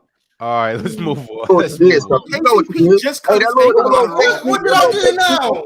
Run. Ticket, relax. What did I do? Ethan, the Press Cast fan, said, if a fan showing up to the draft with a shirt that says Trade Dame, doesn't that tell you something as an organization? I don't know what will. He did have a jersey that said Trade Dame. But there's been a lot of fans booing Unless draft picks. Dame has a jersey on that says Trade Dame, they ain't gonna trade Dame. As a fan, that's a bad look, though. You know it is. It's terrible. You know what I'm saying? You know, you keep in-home business in-home. Don't air that out in the streets. If you feel that way, you know what I'm saying? Yeah, right? No, I don't do that. You don't do that, yo. Yeah, you know what I'm saying? Keep that between the camp, you know. I mean, yeah, it's a bad look, but what fan base does that? Especially what diehard fan base does that? I'm about to say, yeah, you're bugging. I'm definitely about to be belligerent and loud and open about my hate and concern that the Lakers will do some nonsensical things again. After the Westbrook Melo debacle, I have a very low tolerance for foolery going on the Lakers camp. Yeah, I mean, foolery going on in. That's so like Instagram social media chicks when they get mad at they do it for a couple of days and they airing out his dirty laundry on the internet, talking bad about him and how he does this and how he does that, and saying certain things, man. And then 2 days later, hugged up with him taking pictures at Roof Chris talking about, oh, my baby give me the stuffed chicken, come on, man. Like we can't we gotta keep it, keep it cool sometimes. Trade Dame on the jersey, that's wild. You gotta send a message, man. Louis is down, says, shout out PC family. New pod episode on my channel. You guys make sure to go tap into my dog Louis' pod. Also, if you don't watch PC Footy, Louis be the person on there that be cooking Mars. So if you guys haven't seen that yet, go check it out. But that's probably light work because Mars admitted he doesn't actually watch soccer. So also go Liverpool. Football. K Money said, did y'all see the debate between Gil, Brandon Jennings, and Rashad McCants? It was nasty. Brandon is a CP hater. McCants is old, and Gil is just funny, but a Zeke hater. I need y'all opinion. Did anybody up here tap into that? He said that McCants. He said that Greg Popovich wasn't a good coach because he can't win with bad players. I don't need to see I don't need to hear no more from him. I'm out on anything else he says. I've said some goofy stuff, but he said with a straight face, I don't think Greg Popovich is a good coach because he can't win without having he can't win without having good players. This was evidence, and I immediately thought about you dudes. This was evidence right here that just because you play in the NBA does not mean you know basketball. It does not mean that. There you go, Mars. You're saying that we don't need to listen. You have a chance. No, it was evidence. He said once again, Mars, I'm gonna say it for the people in the cheap seats. He said with a straight face, Greg Popovich is not a good coach. He has not proven that he can only win with good players. What? Chill town. Pop took Tim Duncan out the game. Chris Bosh tips the ball, gets the rebound, gets it to Ray Allen. L coach. That's true. So we can't stop there, Big Ox. Okay, so we got to do the same thing with Pat Riley, who during the 84 finals, instead of advancing the basketball, he doesn't advance the basketball. He keeps the ball in the backcourt, gets the ball to James Worthy, who ultimately turns the basketball over. He does that. Instead, he calls a timeout after Kevin McHale misses a free throw, which he doesn't have to call a timeout. Why? Because we got the lead. We want the clock to run. Instead, they get the ball back and they lose. Pat Riley, then L coach. Indeed, that's L coach, but that's also L James Worthy's handles and decision making. Watch your mouth. Hey, I love James Worthy like the next man, but we holding legends accountable right now, Fluent. He's my third. I'm not gonna sit up here and say that a guy made a bad decision. Player all time. Greg Popovich all time. You watch what you say about James. Who Greg Popovich made a bad coaching decision. He can't coach. Give me a break. Yeah. No, that's wild. Like that was wild. He is high on my list. That was definitely an L coach moment. But I mean, right? Come on, we know Pop's the man, but. I mean, let's not forget. To say you can't win without good players, that's I just want you to show me a coach that has won without any good players. That's like saying a chef, you really can't cook without pots. So hey, you ain't really that good of a chef. If you're that guy, you can't really cook without pots. Get your ass. That's fine. I think it's actually more. You can't cook me a good meal without having good ingredients. You can't. I can. Superchats. Magnus Opus is on my helmet right now. He said El Host said he was gonna do a start bench cut an hour ago. Well, an hour later, we get into it. We here now. We here. Yeah. Since you brought it up, sometimes things take time. I ain't have no pots. I ain't had no ingredients. I have 5 minutes, and then I'm gonna go put on my self-made couture suit because I'm doing a business podcast. So shout out to Celtics. Smart man. I gotta look good. So I actually got a meeting here in a couple hours. So My son always says, if you look good, you feel good. If you feel good, you play good. Don't stop there. If Play you play good. If you play good, you get paid good. There you go. There you go. Don't stop there. Got that train rolling. young little fluent. Mm-hmm. All right, y'all. Well, here it goes. It's not necessarily a start bench cut, but I have 4 players, and I want you guys to rank all 4 of them in terms of who was the best prospect. Not who had the best career, not who's had the best college tenure, overseas tenure, or you know who was the best rookie. No, who is the best prospect coming in to their draft? You got Victor Wembanyama, Zion Williamson, LeBron James, and Shaquille O'Neal. I need everybody's 1 through 4. Well, this is easy. 1 is Bron, 2 is Vic, 3 is Shaq, 4 is Zion. Zion is so far fourth, by the way. Yeah, Zion, the gap between Zion and Shaq. And number 3.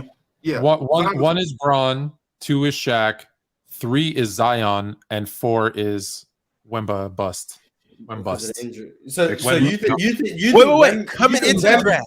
Wait, you think Wemby has bigger injury risk than Zion?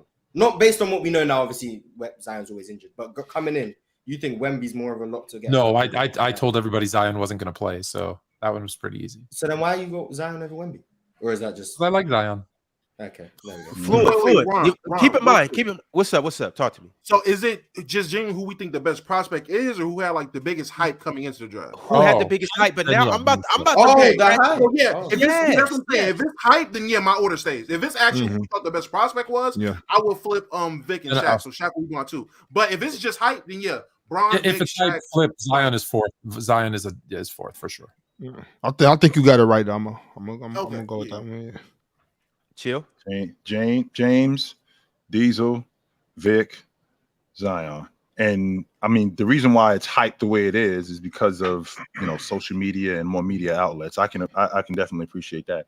But the hype around Shaq coming into the NBA on an expansion roster, he was basically going to be the savior of this roster, and he was the future of the league because it was a big man league. Not only was it a big man league, he was going to be an extension of what Ewing was. He was the next big man up. Now, I know that, Victor Wembanyama is also going to be the future of the league too. But with Shaq coming, they had a parade for him in Orlando.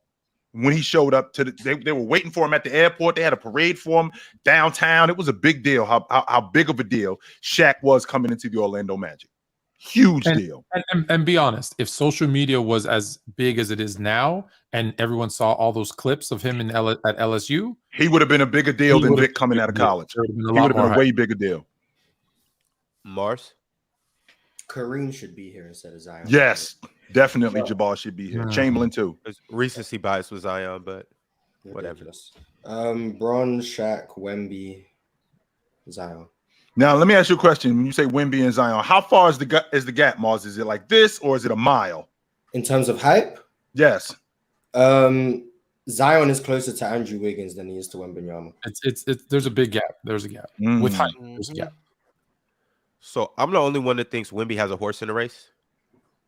For being from a hype standpoint, yes, you're probably the only one. I think as a prospect, I think you can make the case for Wemby, even though I wouldn't. But I think you can make the case. And so that was actually going to be my next question. You have all 4 of them before the draft. You've seen Bron in high school, you've seen Wemby overseas, you've seen Zion at Duke, and then you've seen Shaq at LSU. What prospects are you guys drafting based on what you know? Not hype, based on what you've seen. We're not talking about NBA.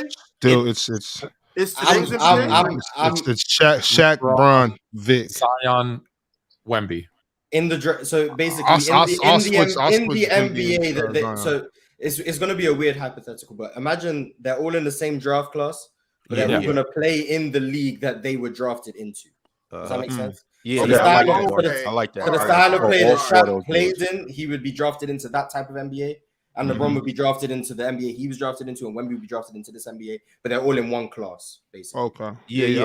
We get you. We get you. With that context, mine would be Bron, Shaq, Wemby, Zion. If that was the context, using Mars context, that would be my 4. Yeah, it would be Shaq. It would be Shaq, Bron, Wemby, Zion for me. I'm perfectly fine drafting for fit with any of the top 3, to be honest. Shaq, LeBron, Zion, Wemby. So I'm the only person that's taking this unicorn alien first overall. The reason why you only take him over Bron and Shaq, Ron. Well, the reason why you taking him. Telling you why. Tell you. Go ahead, Chill. No, we've never what? I promise you. You know that applies to all of them, right? Except Zion. No, here's what it does, Mars, but it doesn't. How can you take him over Shaq, bro? Fluent, we can't hear you. We're talking about a 7'5" dude. Can't hear me? Yeah, we're talking about a 7'5" dude that can do everything. Right. Like everything. Right. I want him to do everything. Now here's the difference, though, Ron. Here's the difference, though, Ron. The difference, though, Ron, is that we have seen the likes of him. We might not have seen him like this, but we've seen the likes of him in the name of Kristaps Porzingis. We did see something similar to that coming out. No. Yes, absolutely. With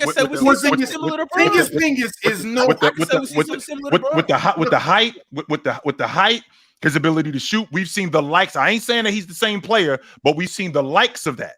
So but everything else. I'm about to say, chill. Not only have we seen the likes of that, we've also seen what happened to Porzingis, which I can understand why Tone said what he said about feeling the way he does about Wemby, because he could very well break down when we see guys like that.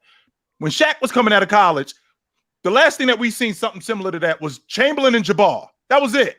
We didn't see nothing like that. And those are the kind of guys that you build your unit around. This is the dude that's going to be on my team for the next 12 to 15 years, and we're going to win championships, or we're going to at least be competing for NBA championships. Zion Williamson, on the other hand, when I watch Zion, I'm looking at this dude thinking to myself, there's no reason why you should be in college. This dude had no business in school. He should have went right to the league, right? Because he just looked so much better than everybody else. So there was no reason for him to do that.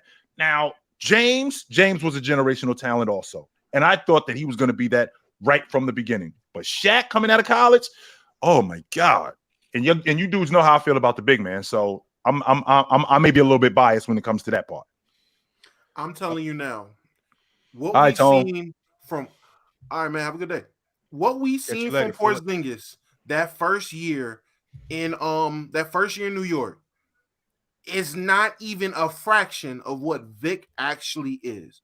The thing about it, yes, Porzingis with the ability to shoot with that size, with the range and the ball ability to some point in terms of offense. That is it. Other than that, what Victor Wembanyama is coming up the court, he's literally.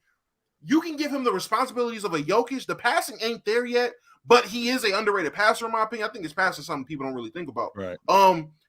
His ability to be on ball, dribble the ball as a 7'5" guy, not a 7-footer, not just a 7'5" guy that's able to put the ball on the ground, come up the court, do work, step back one leg three like he's James Harden. Zingis is not doing that. Like his ability to create a shot off ball, on ball, is crazy. I'm not saying. Well, somebody said Porzingis can't dribble. Porzingis has a cool handle for a big man. Right. He doesn't have to win the handle. Yeah, no, he doesn't. Vic he didn't have to win the handle in general, which is why I said like that. I'm not saying he was that. No, I'm not saying that he was that. I'm saying like that. I mean, and Porzingis before he got hurt, he was on his way to doing something special. Dom, don't forget he was 20-8 in year 3. And I believe it was year 2 or year 3. He was 20-8.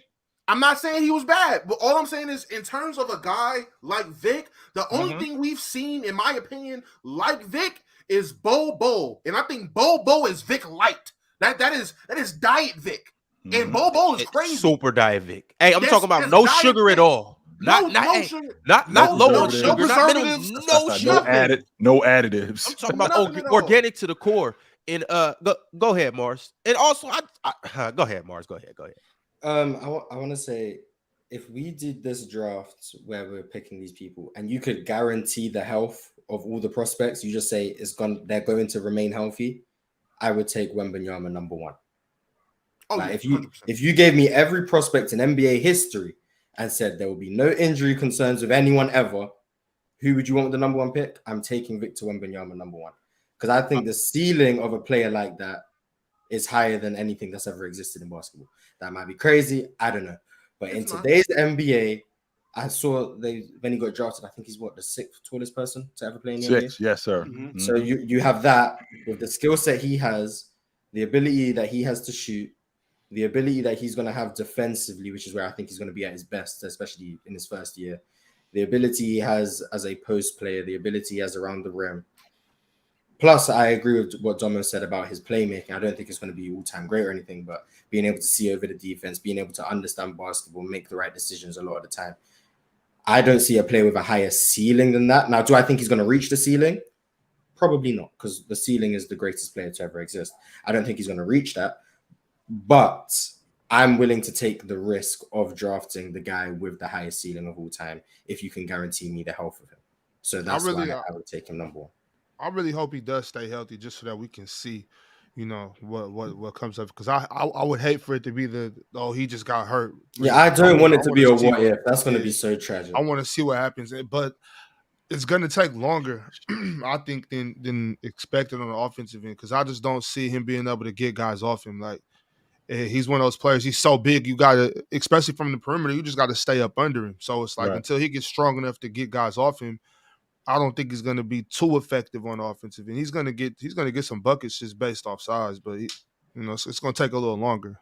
I agree with you. I'm not. I think a lot of his stuff is also going to be in transition, and because him being such a good athlete, I think that's going to enhance his game even more. Because as a scorer, as a big guy, one thing big guys love to do. They love to see the ball go through the bucket in transition. That means you're looking for me. And if you're looking for me, they're going to run more, right? And a guy like Wemby, you could possibly rough him up, but he gets off the ball, he dives to the basket. Not only does he dive to the basket, he gets in the mid post, and he will get physical with you. So I think stuff like that is going to enhance his game. Now, I can appreciate your logic, Myles, about the height, because you can't teach 7'5". And you can't teach run fast and jump high in 7'5". I can't teach that, no matter what. Just like if I got a 6'9", I got a 6'10" guy who can run fast and jump high. I'm probably gonna go with the 7'5" guy who can run fast and jump high too. I'm probably gonna do that. But when I think about Shaq and I think about the power and the force of Shaq, and I'm not getting any injuries from him, and you telling me that you're gonna give me 12 years of this guy, no injuries? Oh man, you're killing me, Myles. But I gotta pass on him. Oh my goodness, I can't do it. I'm gonna tell you what's my ultimate side effect. And I'm not mad at anyone who takes Shaq or who takes LeBron or who takes Curry. I'm not mad at you. Like, you can't go wrong in my opinion. I'm already on record, Myles, because you mentioned in NBA history. If Hakeem Olajuwon is on the board and you pass on him, you are fired as a GM. I don't care who's on the board. If he's on the board and you pass, you're fired. I'm on record saying that. So you don't take nobody over Hakeem? You fired. If Hakeem Olajuwon is on the board, you as good as Wemby. So he should be Shaq, on here then. Yes, Wemby, Shaq, Man, you're gonna have a hard time getting me to pass on Olajuwon. It's interesting how most of these guys are bigs. Like, there's not really guard prospects where you're like, you can't miss this guy. They don't. Well, the reason why, Myles, is because you got to remember how the game was built. The game was built around the big man, and not only was the game built around the big man, the best player was the big man. The best teams were powered by the big man. So that's why the majority of the quote unquote best players are big guys. I agree. I don't know if we're at a point. Like, I think we're starting to change. I think wings are starting to become more of a premium. But I do think with like the rise of, I'm not trying to say Jokic is going to change the game, but with the rise of Jokic, I do think bigs are going to start becoming a lot more valuable. And I think that's another reason why Wemby is so valuable, because we look at the way the NBA is going, the most valuable form of defense, or that seems to be winning the defensive player of the years, are these help side rim protectors like Jaren Jackson Jr. or Giannis or whoever the case. That's the most valuable form of defense, at least to the voters or to whoever. That's where Wemby's going to be probably the best in the league. He might be the best in the league from day one, especially with Greg Popovich teaching in defensive rotations. He might be the best in the league from day one at that single thing that is probably the most valuable form of defense at this point. And I do think he can average 15 points strictly off runouts, dive into the rim, and free throws. That's without any of the extraterrestrial off the dribble shooting skills he has. That's simply just off the most basic fundamental big men scoring tools that Greg Popovich is going to instill in them basically instantly. He's giving you like 15, 16 a night off that. Plus everything else he can do, plus the defense that I think he can be all defense from year one. It's hard to pass on that prospect when you know the sky is the limit. Like Tim Duncan was. Like Tim Duncan was a first team all. I don't think he was. I think he was second team all league defense. His rookie season. First team. Yeah, he was first team all NBA. Really, absolutely. No, I can get with that. Sure. But honestly, that's what is the determining factor for me with Victor and all these other guys. Now, LeBron could have potential to be a great defender. Was a good defender most of the time. Shaq was a force on the defensive end too. But to me, I think Victor, it's a gap between Victor and these other guys. I think Victor has the potential to be somebody who's really game-changing on the defensive end. But I also do think, obviously, his rim protection and his shot blocking ability is going to be amazing. But what I think is, slept on with him, I really believe he's going to be a good perimeter defender too. Now, am I saying he's going to be locking up point guards and stuff like that? No, obviously not. But I think he has AD-like ability to go out there and be able to move his feet with guards and be able to contest shots and just get his hands on balls and just disrupt things. I think it's going to be hard for I don't think you're going to be able to pick on Wemby on any spot of the floor.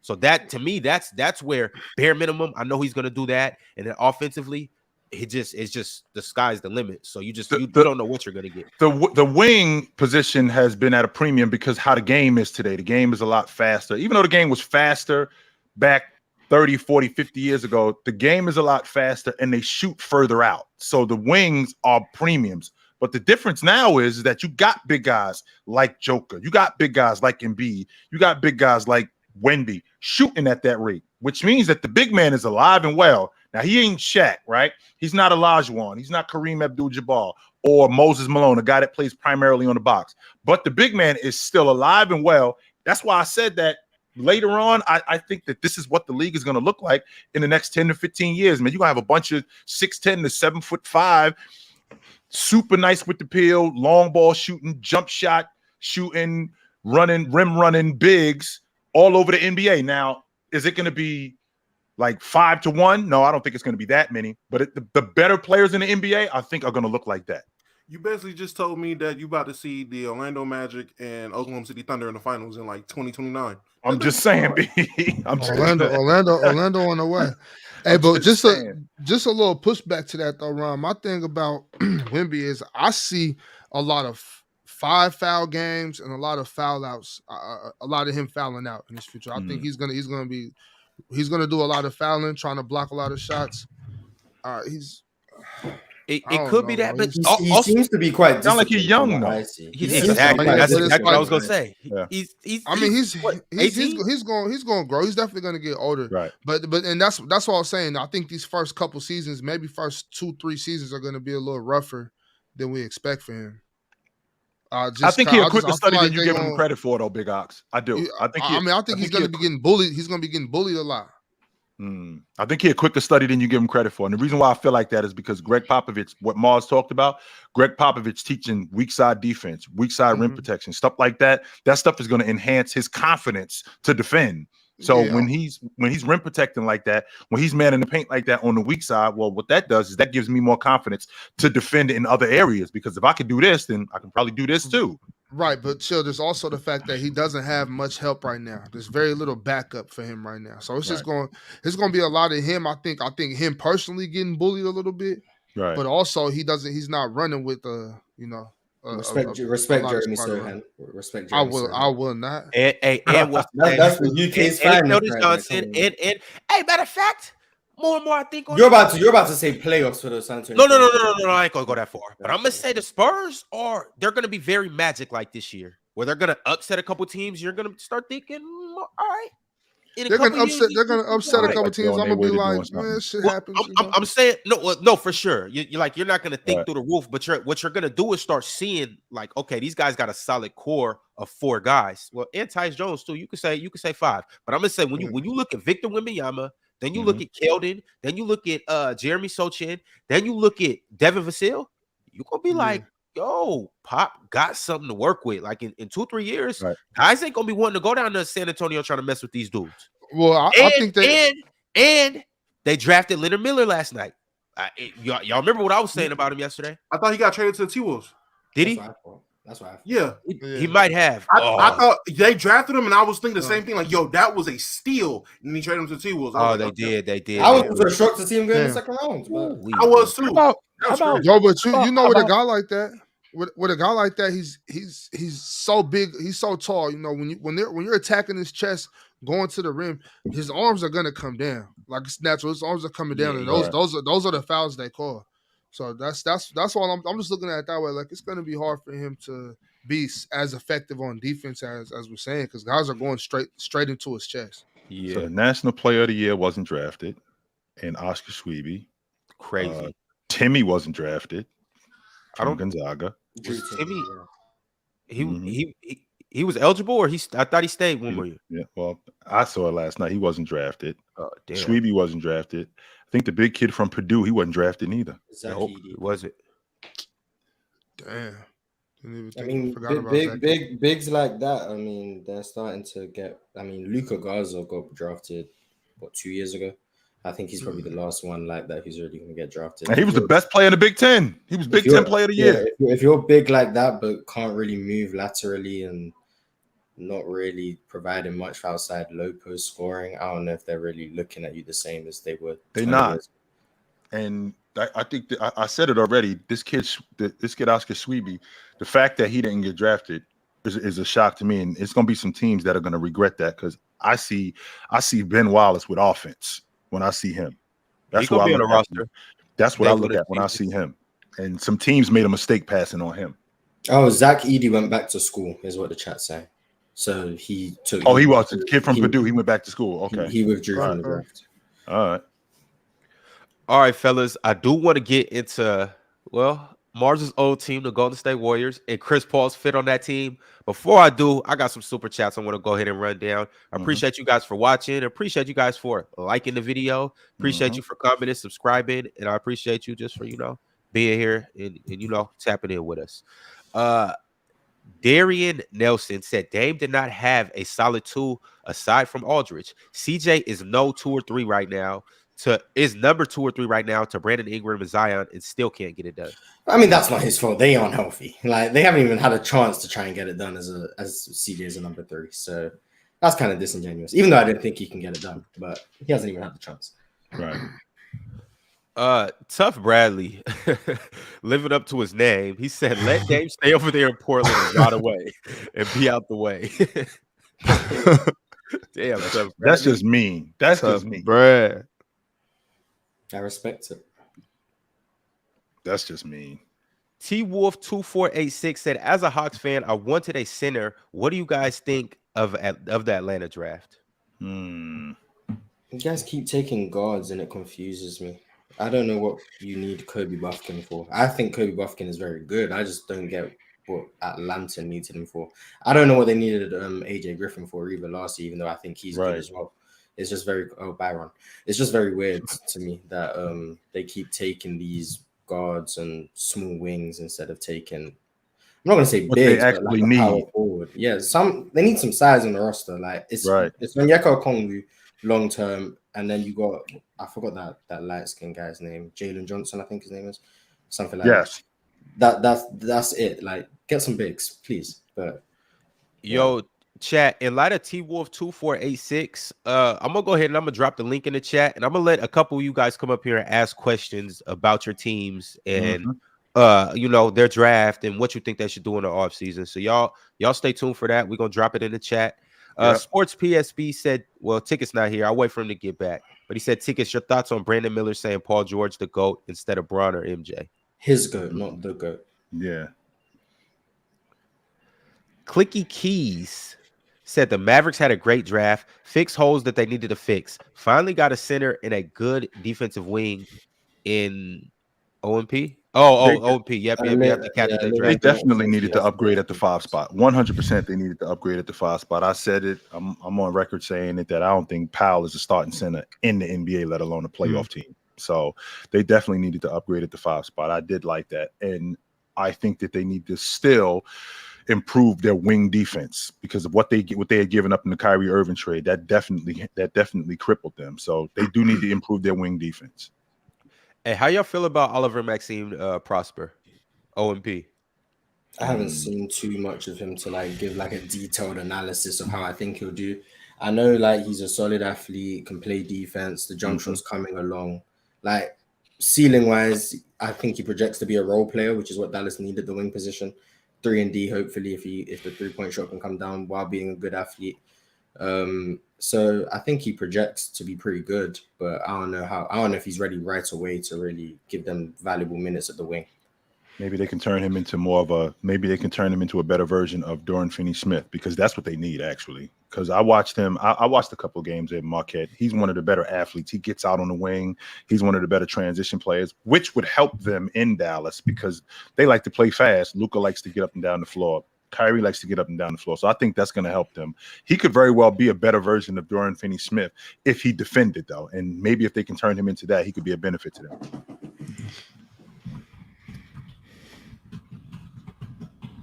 Can't hear you, Ron. I got a couple more super chats I'm gonna get to. I see y'all piling in. We're gonna go ahead and get to y'all, and then we definitely gonna talk about this Chris Paul on the Warriors and what that looks like. I can't wait for that. Let me see. AC Black said, "What's up with Mars and the Seattle slander?" Shaking my head. Bring the Sonics back now. Yeah, what's up, Mars? What's up with that Seattle slander? I said give them their franchise back. What? Mars, I don't think we like your tone up here. Matter of fact, Mars, y'all do know PC weekends in Seattle. Oops, Did I just let that out the bag? Mars, we're gonna see you soon. We're gonna see you soon. I know where I'm gonna take you, Mars. I know exactly where I'm gonna take you.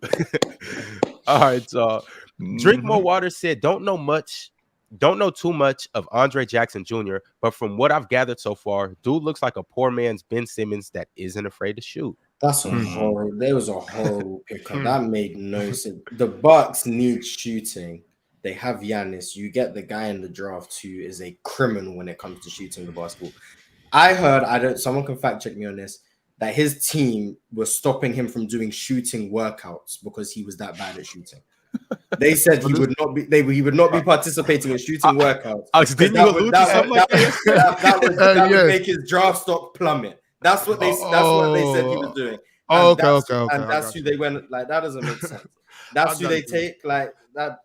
Well, you mean like when he was working out for the teams, they weren't letting. They said he wouldn't do shooting drills. They wouldn't do shooting drills because his shooting is that bad. He was like, teams just don't need to see it. But Ox, what was your theory though? I was saying if you're that bad at shooting, just don't shoot. Right. You can't even use the shooting. You can't even use the shooting gun. I can't even use the shooting machine. No practice. Just don't shoot the ball ever. You're gonna hurt somebody. It's a hard hat area every time you pick up the basketball. Brick. That pick made no sense to me. Motivation Theory said, "Love the panel. You guys are awesome. What do y'all think about my Rockets?" I'm super excited. Love the Cam pick. I thought it was a steal. Absolutely. So, yes. I guess 100%. This is a good time to talk about them guys down in Houston. Yeah, definitely. Won the draft. What do you want us to say? Amen Thompson. I think they did, Ron. For real.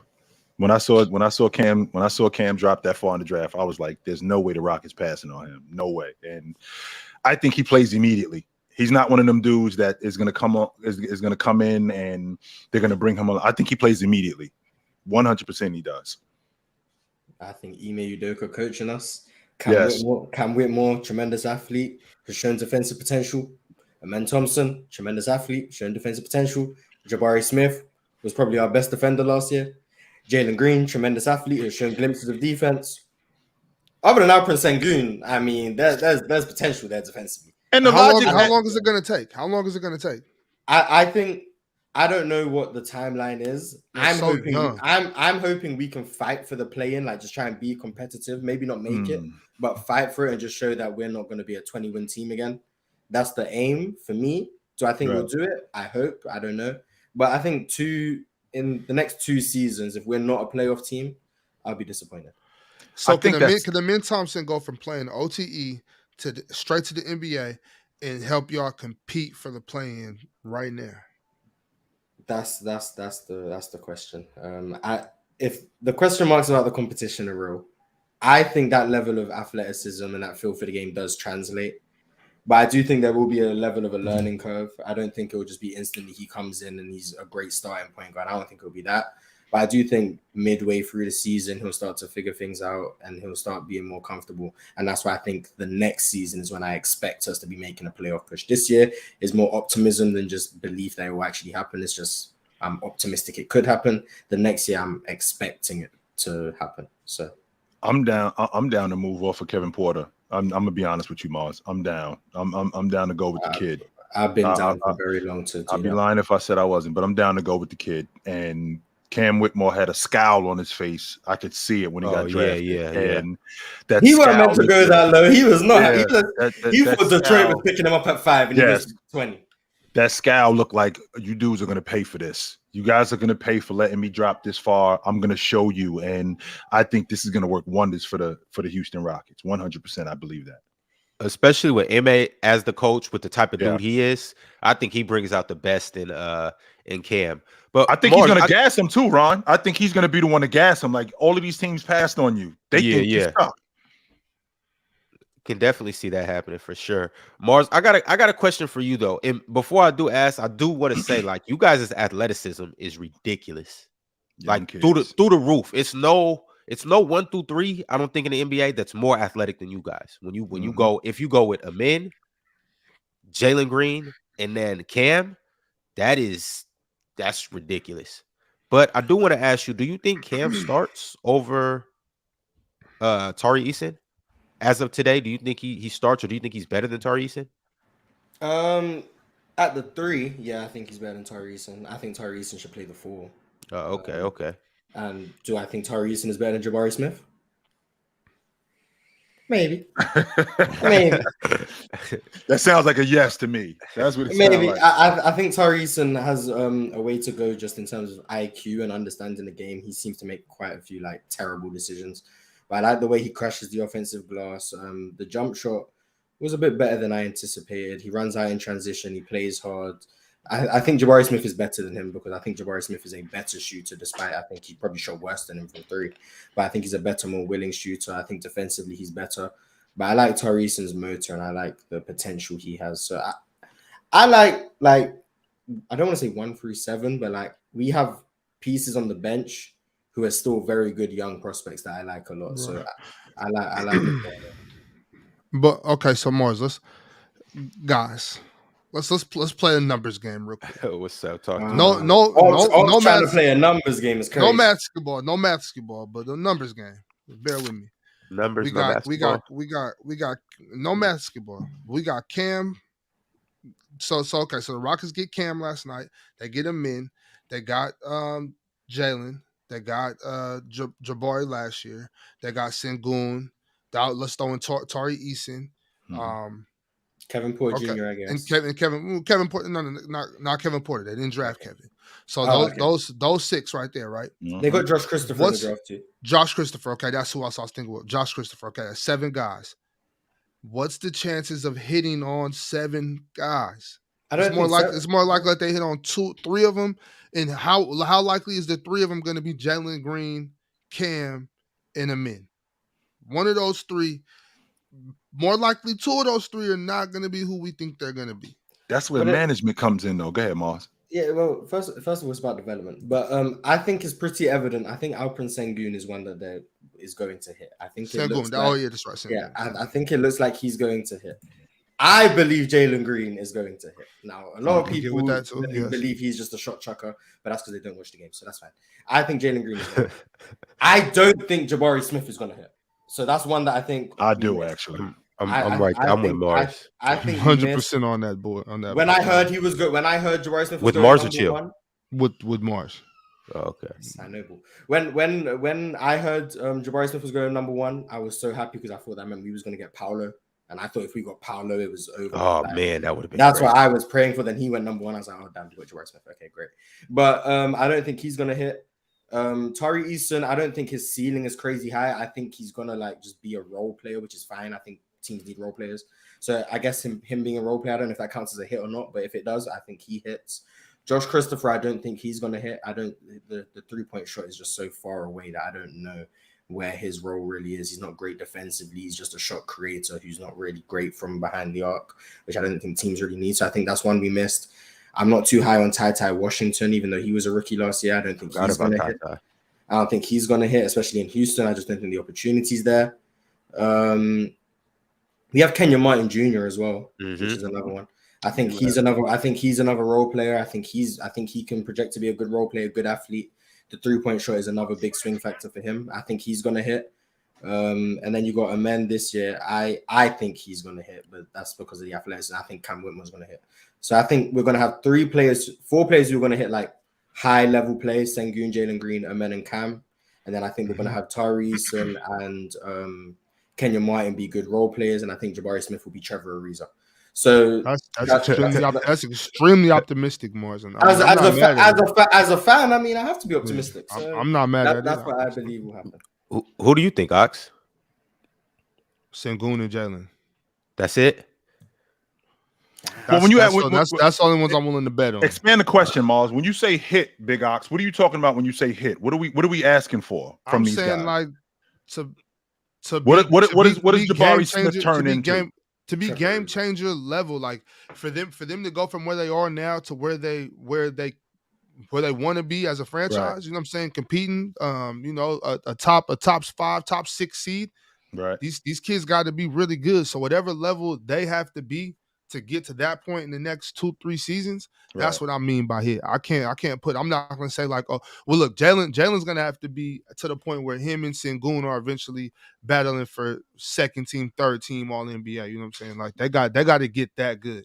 Mm-hmm. You know, like Jalen Green. They're going to need to be a poor man's Jokic and Jamal Murray. That's what they're going to need to be. Right. They're going to need 2 all-stars. You know. So those 2 are all-stars, and then you get a guy in Jabari Smith who I'm in the minority here because I think he's a hit. And the reason why I think he's a hit is because of exactly what Myles just said about him being a defender. I think he's an all-league defender, which is exactly what you guys need because we can't have just a bunch of dudes on the crew averaging 20 a game and we can't stop anybody, right? We got a bunch of athletes that's running around and nobody's slowing anybody down, nobody's rebounding. If we got a guy in Jabari Smith who's an all-league defender who cleans glass at his position and could give you a solid 15, 16 a game, that's a hit for me. Plus, you got your guy Sengun. If Sengun can turn into an all-star, if Jalen Green, who people think he is a shot chucker, which at this point he is because he's young. I don't think he really knows how to play the game yet. I think he's getting to that point. But once he gets to that point, if you could get him to be an all-in, I mean, we talking about, what was he, the second pick in the draft? So he's the second pick in the draft. If you're talking about a guy that dynamic who can be an all-NBA performer and an all-star, plus Sengun, so you got your low post and your wing performer, plus Jabari Smith as an all-league defender and one of the better threes in the game. Mm-hmm. Then you get Kenyon Martin as one of the better dirty work guys in the game because I think Kenyon Martin is one of those guys who I think he thinks he's better than what he actually is, and I think that has a lot to do with people in his ear. I think he's one of those players who thinks that he could be an all-star level player. Maybe he can be. But I'm not that sold on him. I think the roles of these guys more than anything and what you expect out of them are 2 different things. I expect Jabari Smith to quite possibly be. I expect Jabari Smith to be an all-league defender and a 15 to 17 a game guy. That's a hit for me. And if you're going to get 4 of these 7 guys to be that, you're definitely on your way to something in Houston. Houston is one of those teams, Myles, that I equate them to like the Celtics. I equate them to the Lakers in the aspect, why do we suck? We should not suck. There's no reason why we should suck. We are 4 out of 7 is great numbers, though. Don't you agree? We shouldn't suck. That's great numbers. Yes. I mean, when you have picks that high, I mean, 4 out of 7, I mean, it's kind of the expectation. Like if you're hitting 4 out of 7 on like mid-teens picks, like wow, that's a great return. But when you got number 2 Jalen Green, number 3 Jabari, number 4 Amen, those. Cam Whitmore was a top 7 prospect that went to 20, which is that you just got lucky. Right. But him to Sengun was just outside the lottery, I believe. I think he was at 15 or something. Like he's more of a surprise. Josh Christopher, if he pans out, is going to be a surprise. Tari Easton is more of a surprise. But those are the ones who we're more questionable about them translating. Right. The high picks are the ones we're kind of like, yeah, we think they're going to hit, and that's kind of what you expect. These guys are steals. Yeah, yo, I think we're just a little bit. I think we're sleeping on the men. I'm telling you, I get like floor for me for him. Is I see John Wall at the least. Floor? Oh my, okay, yeah, you're high. Like you're high. Well, this is what I'm saying. I can see he's gonna be one of the most athletic point guards in the NBA, no doubt about it. Just getting the ball and just going coast to coast. That I see a lot of John Wall in that. But John Wall was a good distributor too. So is Amen. You know how good John Wall was, and you're saying that's his floor. That's what I was about to say, Mars. We're talking about him being at the least. I'm getting a 20 and 10 guy. Yeah, if the floor is a top 5 point guard in the NBA, then Jesus Christ. So what's his ceiling? I can see that. Yeah, that's the point I'm trying to make. The floor is a 20 and 10 guy. Mars, you was right the first time. He's high. Yes, very high. I'm telling you. Hey, and it was other people, that was saying this too, and I agree with them that he has the second highest potential in this draft. If he hits his potential, he has the second highest ceiling. His ceiling, I agree. The floor, John Wall, Jesus Christ. Man, I think at the least he's an extremely athletic point guard. That is a freak that's unstoppable. That basically just does what he wants to do. Can't really shoot all that well. Still racks up a lot of assists and is a 20 a night. Big Ox, if I told you, Big Ox, if I told you the least you're gonna get out of this dude for the next 6 or 7 years is 20 and 10. He's gonna make a couple All-Star teams and an All-NBA team. How you feel about that? Then that's what I'm talking about. That's how good they need to be. That's the least you're gonna get out of him. That ain't the most you're gonna get out of him, Big Ox. If he's the least you're gonna get out of him. If he's that good, bro, and as good as I think Jalen Green is, and that's about to be the best backcourt in the NBA in a couple seasons. Yeah, there's no way the floor of someone is 6'7" John Wall when they fall to number 4 in the draft. If you tell someone, well, hold on, no, the worst this guy can be is John Wall, but 6'7", he's going number 2. He's going number 2. Like over school. That's a lot. John Wall, 6'7" John Wall over. Like I said, I thought he was the second best player in the draft. It was like I was going back and forth between him and Brandon Miller. But I'm high on the mid.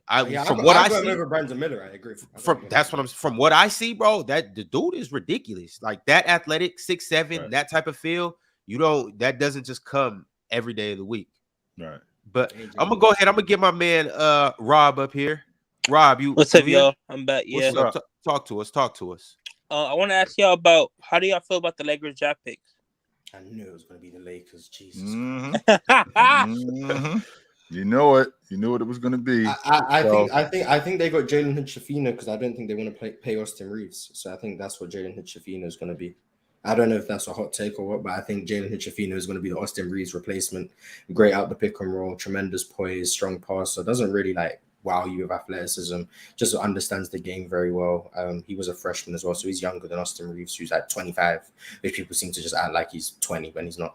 So I think that's what he's going to be. I think he's just going to play the Austin Reeves role. I don't know if he's going to be ready for it right away, but I think that's what they're molding him into. Because if they pay Austin Reeves, $50 million over 2 years or whatever they're looking at, no, he's not worth that. And also, how y'all feel about Max Lewis from Pepperdine? I don't know much about Max Lewis. Max Lewis really a bucket for real. You got to go check him out, Morris. Max Lewis, he athletic. He from Pepperdine. Obviously played in the WCC, so he wasn't playing the best competition, but he did have some games where they did play against good teams, and you could just see his potential. Scores on all 3 levels. Got a solid mid range. Does he actually score on all 3 levels? He actually does, Morris. He actually does. He get to the basket. The first thing you gonna see is he's crazy athletic. So you're gonna see that he gonna go and rise over the top. But then he got a solid pull up. He gets to his spots. And then also, he can shoot the ball as well. He a good player for real. I'm a fan of the West Coast Conference, Ron. I think I'm not underrating it, but it's some ballers in the West Coast Conference. That's a really good league, yo. That is with Gonzaga, University of San Francisco, Santa Clara, University of San Diego. That's a pretty good league, yo. Pepperdine. Yeah. I like the West Coast Conference. That's a good league. No doubt. Yo, Rob, you got any other questions? Or Ox, do you want to comment on any of the Lakers picks? No, I have nothing to say about the Lakers. Of course he doesn't. Rob, you got any other questions, my man? No, that's about it. Thanks, brother. For sure. Appreciate you for tapping in. No more Lakers questions from anyone else. No more Lakers questions. All right, here go my man Dev right here. What's good, Dev? How you feeling? What's up? So I'm gonna talk about my Thunder because at first I thought we got Derek Lively. I was so excited because I said, we traded to the 4 and we had Tyson Chandler at the 5, but then we traded him for do you guys remember who it was? Cason Wallace. Cason Wallace. So my question is, if you guys watch film, how do you guys feel about Cason Wallace, and how do you feel the direction of the Thunder going forward right now? Because I feel like we should make the playoffs this year. That's my expectation. At least get an 8th seed or 7th seed. I didn't understand it because I think Derek Lively's a better fit than Cason Wallace. I'm high on Cason Wallace. I spoke about him a few months ago before we were even doing draft previews on how great of a defender he is, how I think he can play well off the ball, he can shoot the ball well, secondary create, all of that, blah, blah, blah. I just don't think it makes sense when you have Shea and Giddy to have Cason Wallace. It reminds me of what the Kings did with Davion Mitchell when they had Tyrese and De'Aaron, and then you have Davion Mitchell as a backup point guard, and I think he's projected for much more than that. It didn't make sense for me for OKC to take him when Derek Lively to me just made so much sense. Rim protector. Apparently he can shoot now, which is going to be very interesting if he can actually shoot. The ability to protect the rim. Then you have Chet alongside him. Now you have one of the biggest front courts in the NBA. While being also very versatile on that side. That made more sense to me than Cason Wallace, because for me, he's like a Davion Mitchell type player. Cason Wallace, like Davion Mitchell, Drew Holiday. Like he would fit. I thought he was gonna go to Dallas or to Washington. I thought that would have been good for those teams because like he's a defensive oriented player, and him next to Luka. Even if they lose Kyrie, that'll still be a good running mate with him.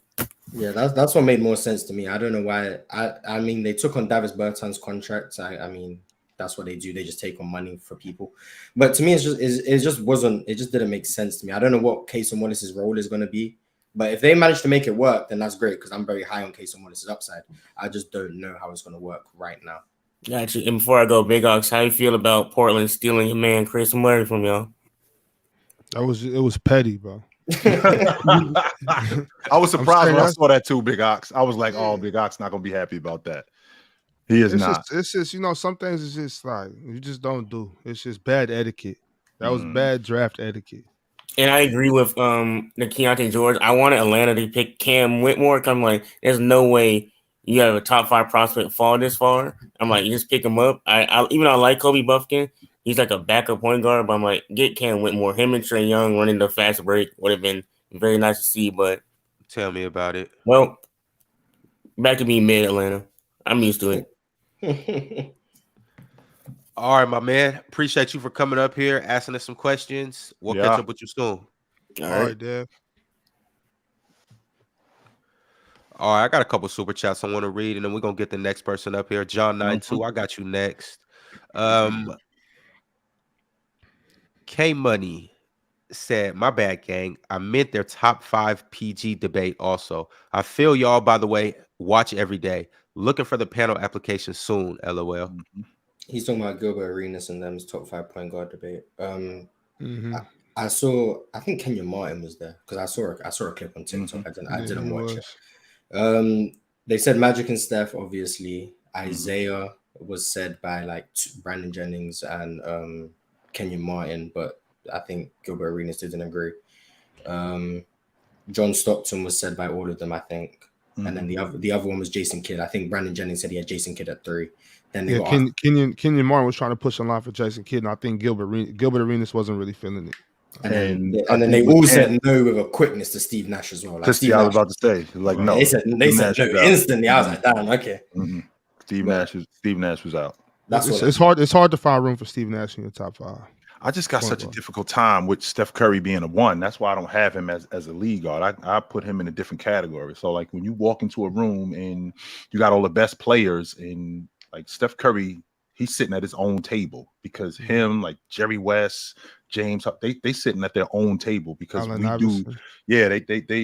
don't do what Magic, Isaiah, Stockton, Oscar Robertson, they don't do what them dudes do. Now, Gilbert Arenas might be a little bit biased when it comes to guys from older eras, but when I think about a guy in Oscar Robertson, because he didn't have Oscar Robertson in his top 5, I got a difficult time with a guy that averaged 30, 10, and 9 for 8 straight years, not being talked about as a top 5 point guard all the time.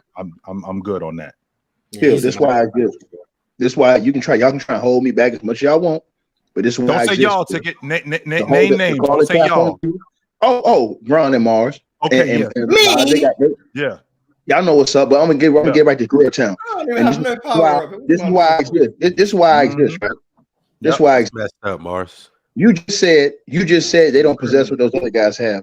But see, you always leave this out. They didn't have as much talent as Magic had. AI and them guys didn't have as much talent as Magic had. They didn't have as much talent as had Kareem with him. Not Magic, but what's his face you just named? Oscar. Right? Oscar had Kareem with him when he won a chip. So you leave out the points that you said AI and guys in they didn't have the same type of talent that Magic and those guys got. You give Magic Johnson that same team AI had, you think about Magic the same way you think about him for his career? Well, if Magic Johnson got the 6th man of the year, he got the defensive player of the year, he got the coach of the year, and he's the league MVP. I mean, I think that they're doing pretty good. Magic doesn't get Jerry Stackhouse off the team either because he could play with Jerry Stackhouse. Yes, he could. Absolutely, he could play with Jerry Stackhouse. In fact, Jerry Stackhouse would be awesome running with Magic. But that's a different conversation. Okay, so let's get this straight. So we're going to forget that he played with Kareem Abdul-Jabbar. Yes, one of the greatest players. This one probably renowned as the 2nd greatest player to ever play the game behind Michael Jordan. And in fact, so he put more years on Jabbar's career. We're going to forget he played with Worthy. Yep. We're going to forget he played with Byron Scott. We're going to forget he played with all. Hold on. So keep going, Ticket. Hold on, keep going, Ticket. So you really see this? This is why I exist, and this is why they always try to put a muzzle on me. They don't put no muzzle on a real one like me, sucker. I'm gonna pump up like a Candyman, chump. Mm-hmm. You really gonna sit up here and make it seem like Magic Johnson could have made Eric Snow, could have made goddamn Tyrone Hill. Yeah. Goddamn Aaron McKee, Aaron McKee, them guys. Yeah. You think made them like the Showtime Lakers? You need to be slapped right now. I'm glad you said I'm glad you said I need to be snapped. You're the same one who's gonna say this and then turn around and say the same thing about James Harden, who had a boatload of talent. So that's basically the same thing that you're saying when you talked about James Harden with the bomb squads that he was on. But then you'll say the same thing about Magic. Number one, Magic Johnson, he also did take James Worthy, who was in year 9. He took Sam Perkins, who was a fringe all-star. He took Terry Teagle. He took AC Green. He took Eldon Campbell to the NBA Finals. Bro, who was the second best player on that team again? Say it again. James Worthy, who was in year 9. Oh. It was James Worthy not better than everybody AI had? And James Worthy was not the 6th man of the year. Magic Johnson did not have the Magic Johnson did not have the defensive player of the year on his team that year. He did not have the 6th man of the year on his team. He did not have the 6th man of the year on his team that year. Once again, I'm telling you, we're talking about the talent and we're talking about the cohesiveness. Let's be honest for the people. Hold on. Let's be honest for the people. Just because you got a boatload of talent, because you've seen a number of different teams in history. The worst? You think he was worse than Bill Walton, who averaged 8.5 points a game? You think he was worse than that? Are you serious right now? Low, this man said if Magic, we'll still be thinking about Magic the same way. If he ran with the team AI took to the finals, we will still be thinking about Magic the same way. And he dare say guys like Aaron McKee, who's probably one of the worst 6 men of the award winners in NBA history. Cut it out, man. Iverson had Carmelo Anthony, so I don't care. I ain't talking about Carmelo. I'm talking about when he was with Philly. But what does this prove anyway? No. It's proof. No, hold on. He's not saying. I'm not talking to you, son. I'm talking. No, because Magic top 5. Hilltown said right that AI and them dudes wasn't sitting at the same table because they couldn't do what those other guys did. Now, my only thing that Hilltown was is all those years AI was in Philly. No. Hold on. But this is what I'm saying. Hold on. This is what I'm saying, Lo. I'm saying that Urban Johnson was great. But I'm saying we thought about Urban Johnson the way we did because of who he was running with, too. If Urban Johnson was running with the same dudes AI came in Philly running with, do you think about Magic the same way you think about him today? He was talking about from a playing style perspective. I'm saying that's irrelevant. It's irrelevant. He was talking about playing style perspective. Okay, so you coming in on this is what Ticket is trying. This is what Chilltown was calling them combo guards. Steph Curry combo guard, Jerry West combo guard, Allen Iverson combo guard, James Harden combo guard. That's why he said they're at a different table. That's why he said Magic Johnson, John Stockton, Steve Nash, Isaiah Thomas, Oscar Robertson. Point guards who facilitate the offense. That's what he said when he said a different table. But you just want to listen. You don't listen. You knew that. You knew that's what I was saying. I got Mars. I got a combo for you, but don't worry about it. That's great. Don't you worry about that.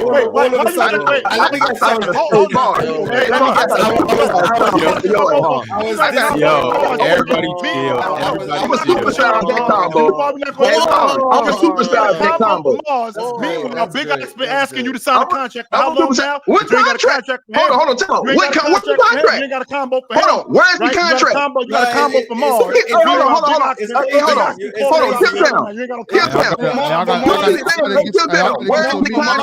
I gotta get to a meeting though, Ron. Where's the contract? Bob going to find a contract right now. He said he about to leave. I gotta go to a meeting though. Where is the contract? That's crazy. For me, I ain't never seen the contract. Yeah, for me, you'll do it for free. For Ox, you have to get paid. That shows that you're serious. That's fine. But you don't want to do it for free either. But I'm not the one threatening violence. I gotta fly all the way over to the UK. Nah. Yo. All right. I got some guests in here. I'm gonna get them up. They got questions for everybody up here, so we're gonna go ahead and continue to do this. Hello, you sad, bro. John 92, what's good with you, boy? My man is at work. Are you? Oh, what's up, Lil? What's up? He's definitely on the clock. Definitely right now. What's up, man? Hey, but before your manager get a hold of you, what questions you got for us? We ain't trying to get you fired, B. We're not trying to be. No. I'm parked right now. Just making a couple of deliveries. But how you guys doing today, man? What's up, man? We chilling. What did Amazon do that? I've been waiting for baby. You doing? Times. What's up, baby? How you doing, man? How you doing, Ticket, man? Hey, first of all, I want to say I'm a big fan of the show. I watch you guys every day. Word. Appreciate y'all, man. Chill, Mars, Low, Ticket, Dub, all of you guys, man. Appreciate it, man. Y'all stay blessed. No doubt. I have a couple questions, right? How do you guys feel if Miami would trade for Myles Turner? Because I'm a Heat fan, so I watch, man, Jokic was just unbelievable, man. So what do you guys think? No, I'm just no. Turner's the No. Your logo, y'all. Low. It don't take long for Low to start it. You know it don't take long. No, I'm not saying that. I'm not saying that he could have been like stop Jokic, but do you think that he could have been like a help defensively with Bam? No. Yeah, he's better than what they had. They still lose, but he's better than what they had. I think the biggest issue you guys have is your shot creation. So I agree. They would have helped if you would have been able to play him beside Bam. It would have gave him a lot more size, and it would allow them to do a few other things. I think Low saying no is nasty. So I understand where you're coming from. I don't think that just adding him wins the series, but I do think it helps him out immensely. No, you don't think Turner helps at all, though? You don't think Turner helps at all? Anything is better than anything. It makes it a more competitive 5-game series. That's the point. So that's what. I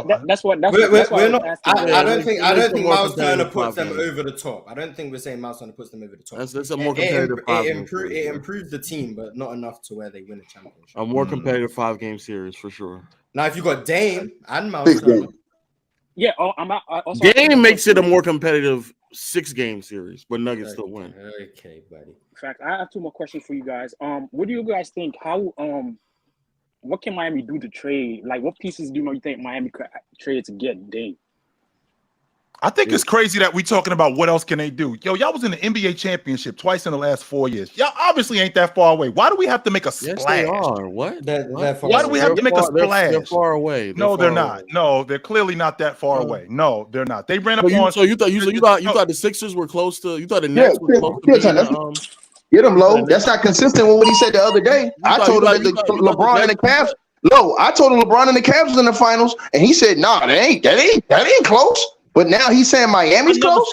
I never said you that. You did say that when I told you that LeBron was in the finals against the Spurs in 07. You said they wasn't close. That's what you said. Because they got swept out of the playoffs and they didn't get back to the NBA Finals again. That's not the same thing going on here because the Miami Heat were in the finals twice in the last 4 years. They were in the Eastern Conference 3 times. I think they was in the Eastern Conference Championship 3 times in 4 years. So that's not the same thing. So you thought the New Jersey Nets in the early 2000s didn't need to make a big acquisition. They were just close. And the big acquisition that they made was Mutombo. That's who that was their big acquisition when the next season was the Dikembe Mutombo. Well, he was much older. They got the Dikembe Mutombo when they got, and they had already made it to the finals before him. So the New Jersey Nets, when I think about the Lakers, I mean the Lakers were clearly better than them, but I didn't think that they were that. The Lakers were clearly better than them. I mean the Spurs, that was a much more competitive series, which suggested to me that they were closer than they were with the Lakers. Hey, let me answer the gentleman's question before he gets fired. Y'all are not close. Y'all not close, dog. Y'all not close. I'm not gonna sugarcoat it for you. You're not close. Your team isn't that good. You need to hit the restart button. Sorry, bro. Restart, In the button. NBA Damn. Finals. Restart button, low. Yeah, because what are they doing? They're well over the salary cap. They're almost in their second tax apron. Unless you're getting Dame, and that's literally like killing a lot of your depth. Y'all are not close. Sorry to JJ, you ain't got to hold on. You ain't got to take that because they're gonna lose pieces too. They losing Bruce Brown in free agency. They're gonna lose key pieces too. So you ain't got to take that from low pick. And it's plenty. And it's plenty. And he helped to win a chip. He helped to win a chip, Low. He was big. He was big in the series, and he was big in the NBA Finals. And Christian Brown is going to get better as well. So, and even if that's true, he was better than Bruce Brown. I said he's going to get better, so he can replace. Right. Even if he does get better, the Western Conference is improving. You know why the Western Conference is improving? Because they looking at Denver going, "Yo, we ain't sold. Why we not sold? Because we've had 5 different teams win the NBA championship. So nobody in the Western Conference is really looking at Denver going, "Yo, Denver about to run the table. So we better watch out for these dudes." Don't get me wrong, Lo. I think they're going to be around for a while, but nobody in the Western Conference is really looking at Denver going, "Yo, these dudes is about to run the table for the next couple of years." No. Miami is not close. Sorry, guy. Sorry to tell you, bro. All right, last question. Last question. What is your what is your guys' thoughts on the Heat draft, especially James? I like the kid Javier to behind me. I do like him. Vasquez. I like him. I do. I thought he was going second round, so to see him go at 18, but I don't know too much about him. He's a Heat player, man. He got that Heat culture in him. Yes, man. That's what I'm assuming. That's what I'm assuming Yes. because he's a four-year college player, so he's gonna come in, be a contributor right away. From what I've seen, which is not a lot, I would admit, I'm just watching film of him. I haven't watched any really full games. He doesn't really do anything tremendously great. He just seems to be solid at a lot of things. Yeah, because which is perfect for the Heat. Which is perfect for the Heat. You don't do nothing great. You just do a whole lot of things good. Yeah, he reminds me. He's the definition of a role player, which I guess is. He remind me. I'm not saying like he remind me of like the same impact that Draymond does, like how Draymond does every little thing, which is not scoring a lot, but he like handle the ball, don't shoot that well from 3, and all these other little small things. That's the kind of vibe I'm getting from him. I do know second round exit, my boy. Second round exit. I do know he idolized Kobe growing up, so maybe he's Kobe. Second round exit, man. I won't go that far, but thank you guys, man. Have a blessed day. Yes, sir. Be easy, fam. Get back to work, man. I need my package. I'm still waiting on the Amazon dude right now. Where you at? Damn, I'm all the way. Hey, I'm in Florida, chill. I'm in Florida. So I'm in Florida too. Today, yo, I need my stuff. What you doing? Hey, man, leave JJ alone, man. Get the supervisor on the phone. This is nonsense. Leave JJ from Good Times alone, man. What that mean like that, man? That's a grown man. That's a man. Anyway, K Jim at 89 said Jeff Bezos gonna fire him. Hashtag Black unemployment matter. Yo, what if somebody stole one of them packages while he was talking? That fool would have turned around, dropped the hat, started running. Hey, wait, come back. Hold on, I gotta get with y'all later. Oh man. Go. All right, y'all. Got a super chat from Dropping Dimes. He said a lot of people ignore the intangibles in the NBA. Cam's interview and workouts were horrible. This isn't 2K. Your work ethic and personality matter. Well, they do matter. For just because you didn't work out, well, you worked out for this team and it wasn't good. That doesn't mean that it's not going to be good for somebody else. You just didn't. It just didn't work. I mean, prime example. I mean, teams make mistakes all the time. The Clippers said, "quote." The Kobe Bryant workout was the best workout that they'd ever seen. They passed on him, and the reason why they passed on him was, quote, we didn't think the city of Los Angeles would take us seriously drafting a high school player. Teams make mistakes all the time. All the time. So like Washington? Yes. Yeah, Washington make a lot of mistakes. Like thinking that Jordan Poole's going to be a franchise player is hilarious. Which one he puts our superstar numbers, like? On what efficiency? Superstar numbers, like. It's a pool party in DC, baby. Believe that. That pool party will be in the lottery every year. No, you can fly from the A and get ass out them villas. Come on up to the pool party. Come on up to the pool party, Low. Bring the honeys with you. Be in DC. Believe that. And guess what? They want to be in the lottery. They want to be in the lottery. Kuz is coming back. And Tyus Jones running the point. They got the dude who they drafted. Bilal, who they drafted? Bilal Coulibaly. Yeah, they drafted him. All right. So they real talk. The fifth worst team in the league. You don't hold on, but you don't like this as the hold on. You don't like this as a rebuild versus what they just had, Low. You hold on. You don't like this as a rebuild versus what they just had, which was going nowhere. You don't like this as a rebuild. Because I think Jordan Poole is on like one of the top 5 worst contracts in the NBA. So, You're a cold-blooded hater, boy. Was Bradley Beal above him on that list of worst? Yeah, Bradley Beal is on the worst contract. So I mean, they've replaced one of the top 3 worst contracts with one of the top 5. I mean, But I much rather just not. I rather have cap flexibility and swing for other young players instead of swinging for Jordan Poole on a bad contract. Is that contract that bad though, Lo? It's a max contract. Yes, he's not a max. 30 for the next 4 years. Right. I mean, that's y'all don't think he can play his way into the contract this year? You think it's do you think he will ever be a top 15 player in the league? Okay, then. So no. That man averaged 20 a game last year in his 4th year in the league. 20 points in the league isn't. This is not 2000. It's not 2003. 20 points in the league isn't as impressive as you're making out to be. There's like 50 other players who also average 20 points. Congratulations. Shout out to Bojan Bogdanovic. But yeah, superstar numbers. That's a good point, Lo. I can't counter that because I can't say with 100% certainty that Jordan Poole is ever going to be a top 15 player. I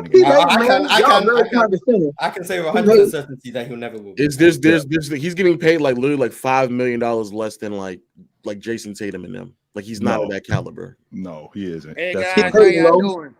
Oh, we got a next question coming up on that. What's up, Cowboy? Talk to us. I'm actually on here to talk to you about your point with the draft. What I was trying to say was I just got 2 quick points. I think Dallas and the Nets have actually done real well in the draft, but to cater to your point, because you had asked about why would you trade down and stuff like that and lose your second pick, I'm just going to give you an example. 1 through 10 gets paid, let's say, $5 million. 11 through 20 gets paid $4 million. And then you got 21 through 30 gets paid $3 million. And then second rounders get paid $2 million. Then you also got guys you can sign on a 2-way contract that didn't get drafted. So example, let's look at Dallas. When Dallas trade down to OKC, they forced OKC's hand to take a $22 million contract and then have that player at 10 that they could have paid, let's say that $5 million. Now they're paying him 4. So now they move down and they also get freer cap space. So that also helps them out a lot. So the reason why they got rid of their last 2 picks is because you could sign 3 2-way players as opposed to keeping 2 2-way players to a 2-year contract in your G League, bring them up, and then go ahead and use them for trade value. You got it? I'm gonna take your word for everything you just said because I'm kind of confused. And then moving down, and if a team wants to move up, don't I also get I'm gonna get some compensation, which is some extra draft picks later on, so that helps too. Exactly. Yeah, so that does. Basically, what you're doing it makes sense when Dallas did it, but Washington moved down and gave up picks to move down. Again, like I said, they probably saw something as it's cheaper to get the guys that were undrafted on a 2-way contract rather than actually paying them on the second-round draft pick money. Plus, on top of that, if you look at the contract with Jordan Poole, there's a lot of money that they got to pay. Hey, Lo, do y'all got the Warriors over or under 33 games next year? I mean, the Wizards, excuse me. Under. Yeah, probably under. They're trying. The Wizards are trying. The Wizards are trying to think. Kind of explain that to you, Mars. That's I appreciate it. No problem. And like I said, I think the Nets beautiful sleep. They got my boy Jalen Wilson. You guys have a good one. Thank you for having me on the show. Subscribe and like the video, guys. And Ticket. Cowboy in the house. Cowboy Bob. Yes, sir. Already, dog. Yes, sir. Hey, hold on, Ticket. You said 33 games because I think the play-in tournament. I think 35 games is a play-in tournament. So 33 games with the play-in tournament. I think they're better than what you. I think they're better than what Lowe's saying, bro. Okay.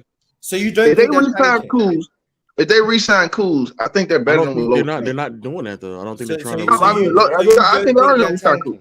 So you don't think they're tanking? They are trying to tank. This is not even. They're trying to. No, I'm saying Lowe's my guy. No, I'm saying, but I think they're gonna re-sign. Let's say they re-up Kuz. So they come back. You got Tyus, you got Kuz, and you got Jordan Poole. And whatever they got over, still think they got worst on the roster. That's the worst defense in the league. Let me finish. Still got Gafford, who's a rim protector. I like him a little bit as a backup. But I forget the other piece they got over. The guy they just drafted, they got. And I forgot some other piece they got over there. But I still think they'll make another move for the trade deadline. Look, I'm gonna say it like this, bro. I like their direction this team is headed. So I can't say it enough, bro. You got young guys that have understood what it takes to win a championship. Not saying that they were big guys, top 2 or 3 guys on that team, but they've been through it, so they know. That's better than just having a whole bunch of rookies that ain't never been there, don't know what's going on. So I they're like not trying to win though. You keep saying that hold on.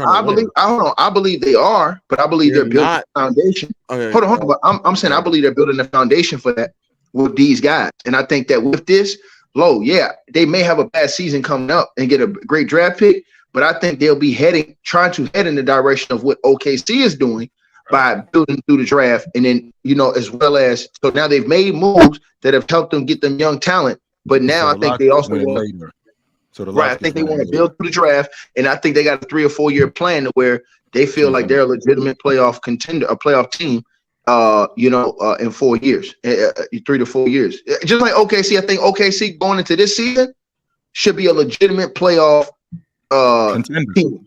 Yeah, contender. Mm-hmm. They should be a legitimate 7th, 6th seed type team fighting for that. Well, just quickly. Even if that's what you think, the Thunder took them like 4 years to get to the point that you're talking about this year. Their first 2 years, the Thunder were not even a 25-win ball club. They were a sub-25 win. So even by what you're arguing, the Thunder don't fit the 33. No, I'm saying State was hurt too. Is what I'm saying. That's why. Even if they win, they're not. I'm about to say that's the point. They're going to just sit players down because they're trying to tank. The reason why I know they're trying to tank is because they don't have the rights to their draft picks if it doesn't fall within a certain level of protections. That's the reason. It's top 12. Then after that, it goes to top 10. If it's not conveyed next year, then after that, if it's not conveyed in the second year, it goes to top 8. They're trying to tank so they can keep as many draft picks as they possibly can. That's why they're trying to tank. We have that pick right now, but it's the Knicks too. Y'all traded to the Knicks. And you can probably answer this slow. So 33 wins in the Eastern Conference. What is that good for? Like 12th or like 13th or something like that? I don't know. I think that's last year it was 13th. Okay, so that's at the bottom of the East. That's 2 spots from the bottom of the East. Okay, I think they're trying to be one of the worst teams in the NBA. Yeah, that's 2 spots from the bottom of the East. If you won 33 games, and I'm thinking that they're going to go under that. I don't think that they're going to win 33 games. I think the over/under should be at 24.5. Yes, I think the Houston Rockets going to be damn near right the same level with them.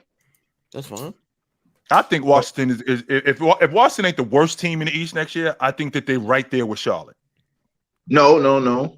I disagree. Hold on. All right, so I'm gonna give y'all the teams and we go see. I'm gonna give y'all the teams and y'all let me know if they're better than them. So we got the Wizards. Are they better than the Magic? No, they're not better than the Magic. No. Nope. Are they better than the Pacers? No. Yeah. No. They're better than the Pacers. Yeah. Because Indiana's getting ready to lose. They're getting ready to lose big teeth. The dude with the big teeth that look like he ready to he got a triple over. Oh, you talking about Buddy Hill? You talking about Buddy Hill? Dude can't close his mouth. That dude, yeah, Buddy Hill, yeah. Why are they losing Buddy Hill? And even if that's true, he's average at best. Buddy Hill is an average. Well, I'm confused. So why they losing Buddy Hill? They probably gonna lose him in the trade. Then the word is trying to move him down. I want to say they're not losing him; they're getting something in the back. I thought you made it seem like you're going to walk in for agency. Like he still has a year under his contract. They're going to get something in return for Buddy Hill.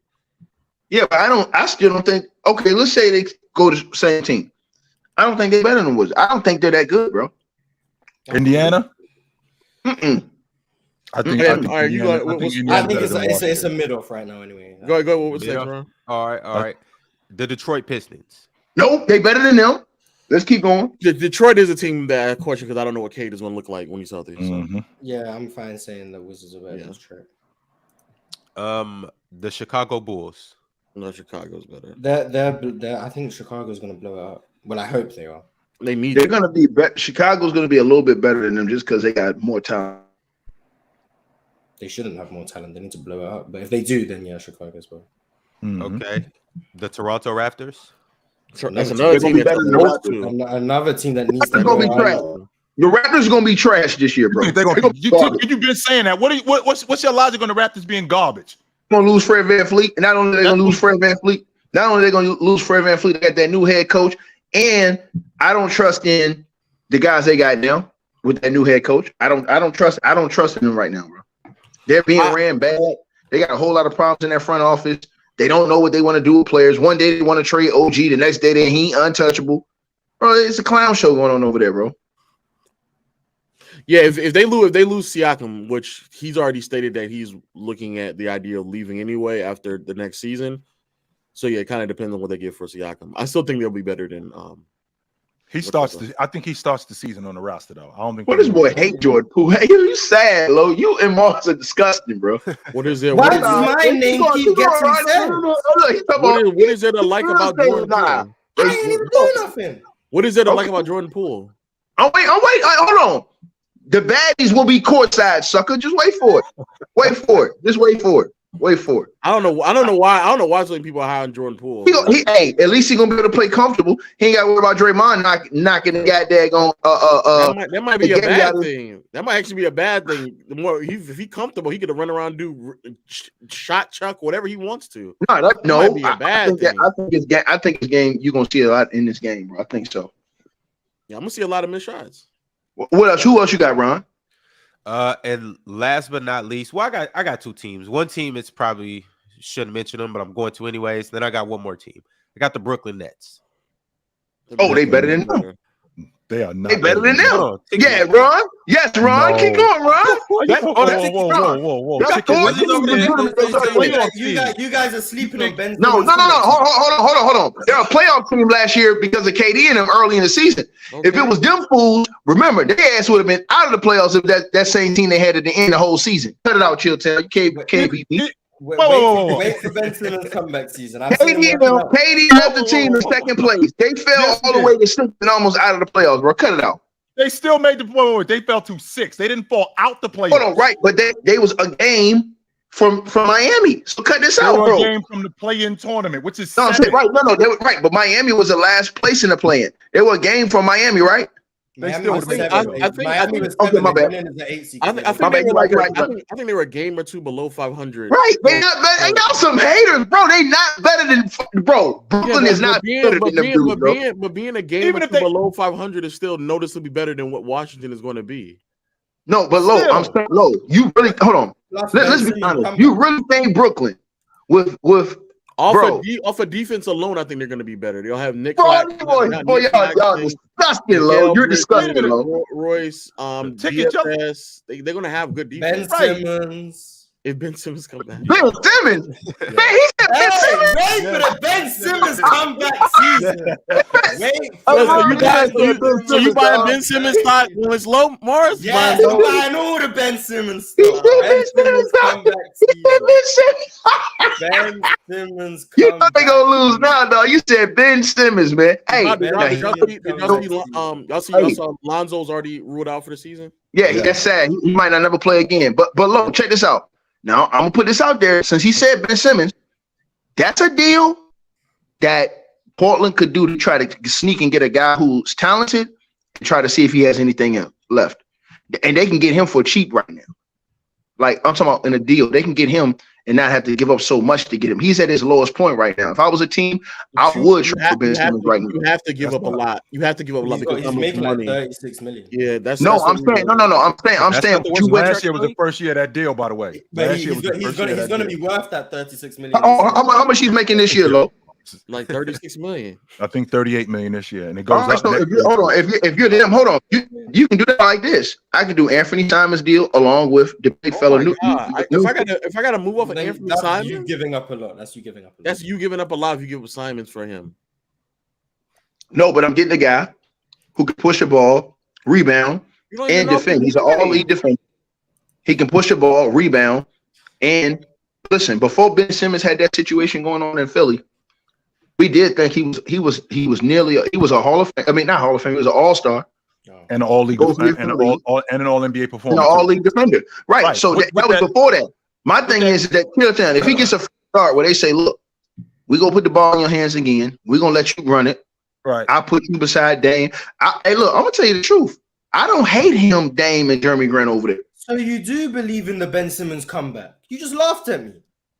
No, I laughed at him in Brooklyn. You believe You're a believer. In Brooklyn, bro. With Brooklyn, even with KD and Kyrie gone, even though let's just say for the sake of argument they don't make the playoffs, they still higher in the standings than Washington. Still. Yeah, they are. They're still higher.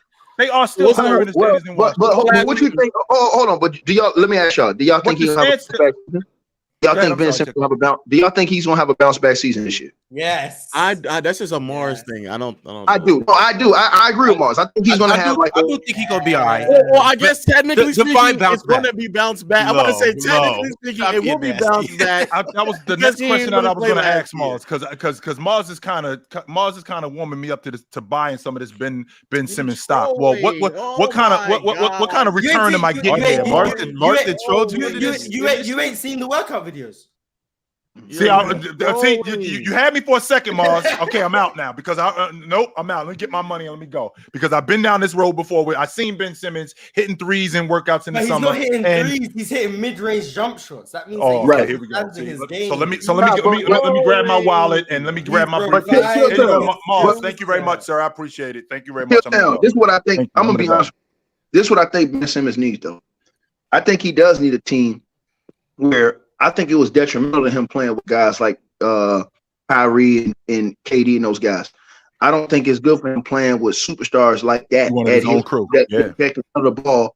I think he's better when you put the ball in his hands and say you run the show and get everybody else going. I think he's better like that. I don't think he's good being a third guy on a big time championship team and he's got these other talented wings that need the ball. I don't think he's good like that. I don't think you'll see the best. 18-8. That's what he's I think he wanted that from the beginning. Yo, Dalton, what's going on, bro? What's good, y'all? What's up, man? Talk to us. How you feeling today? What questions you got for us?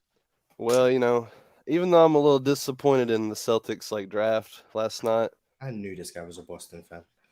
Why are you disappointed in the draft? Well, first thing is, they trade back to 31 and they get my boy Najee. I know you're high on him, Chill.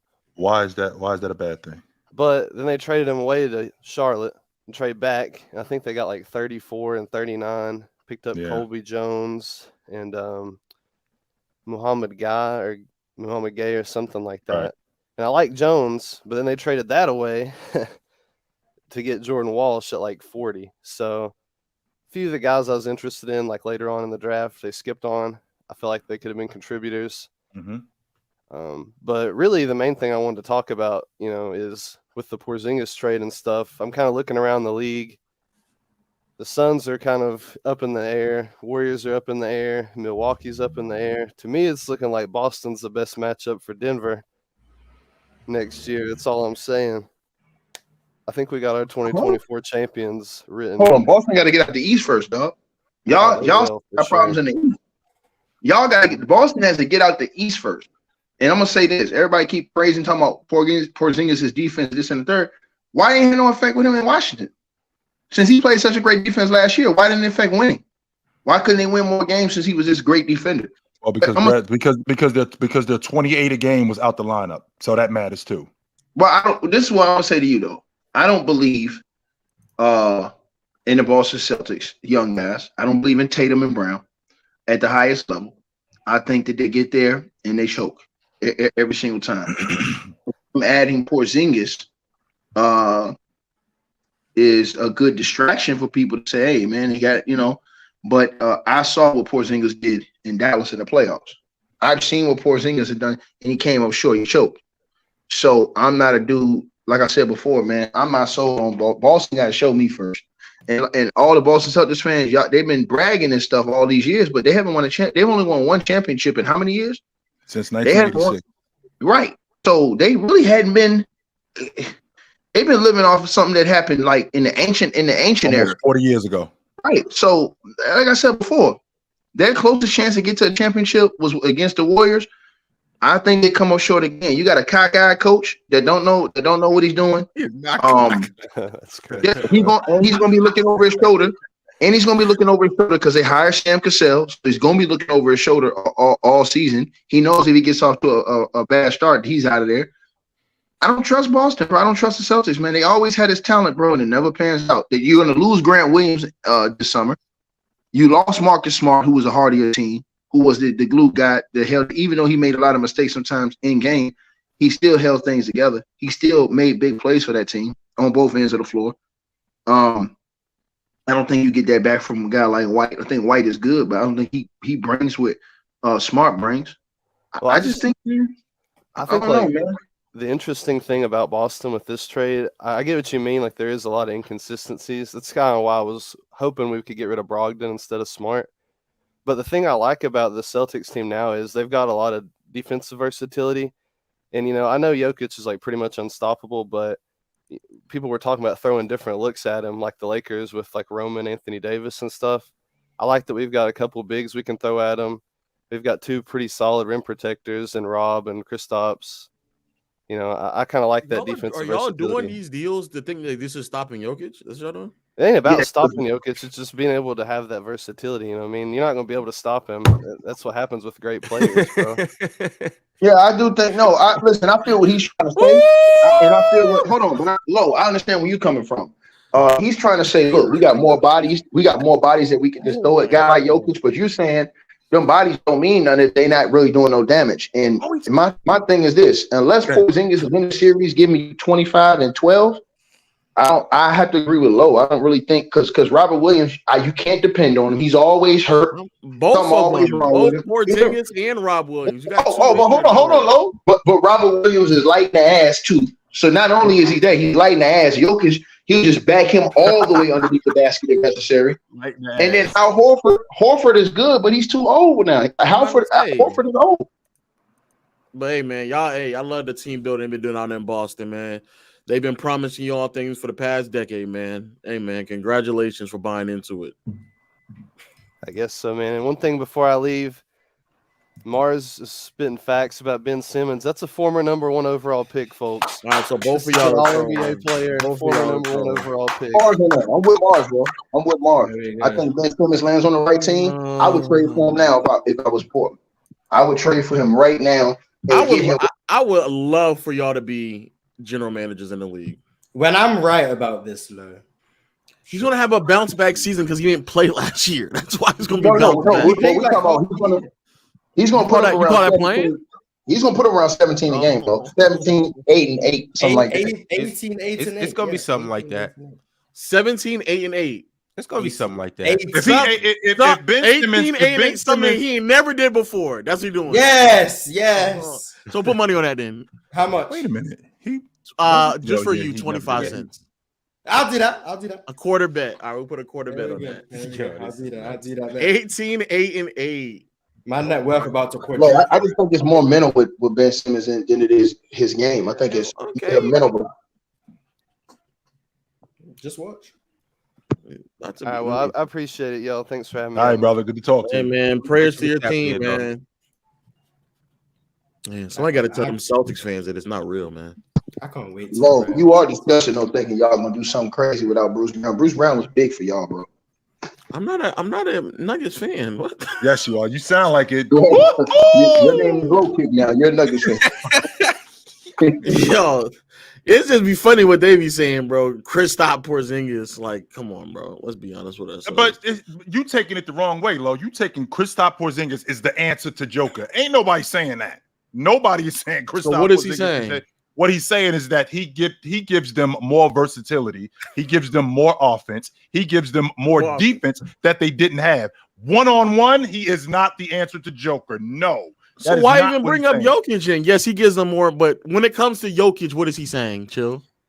How does Jokic defend? Stop!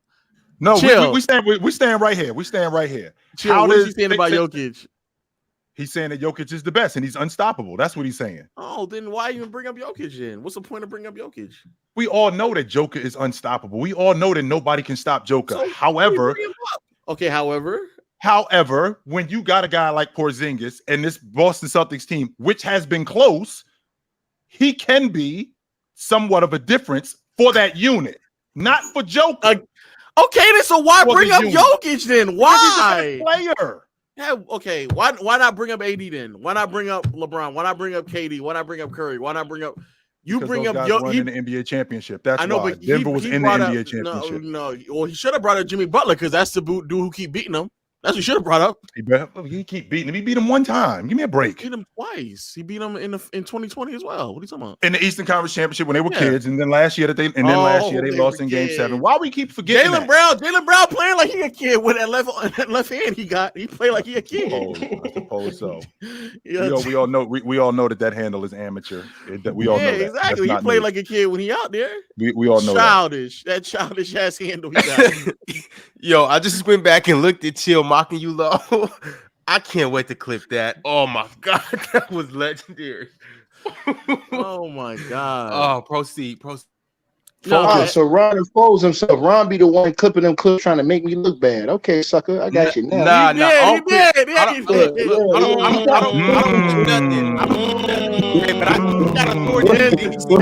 don't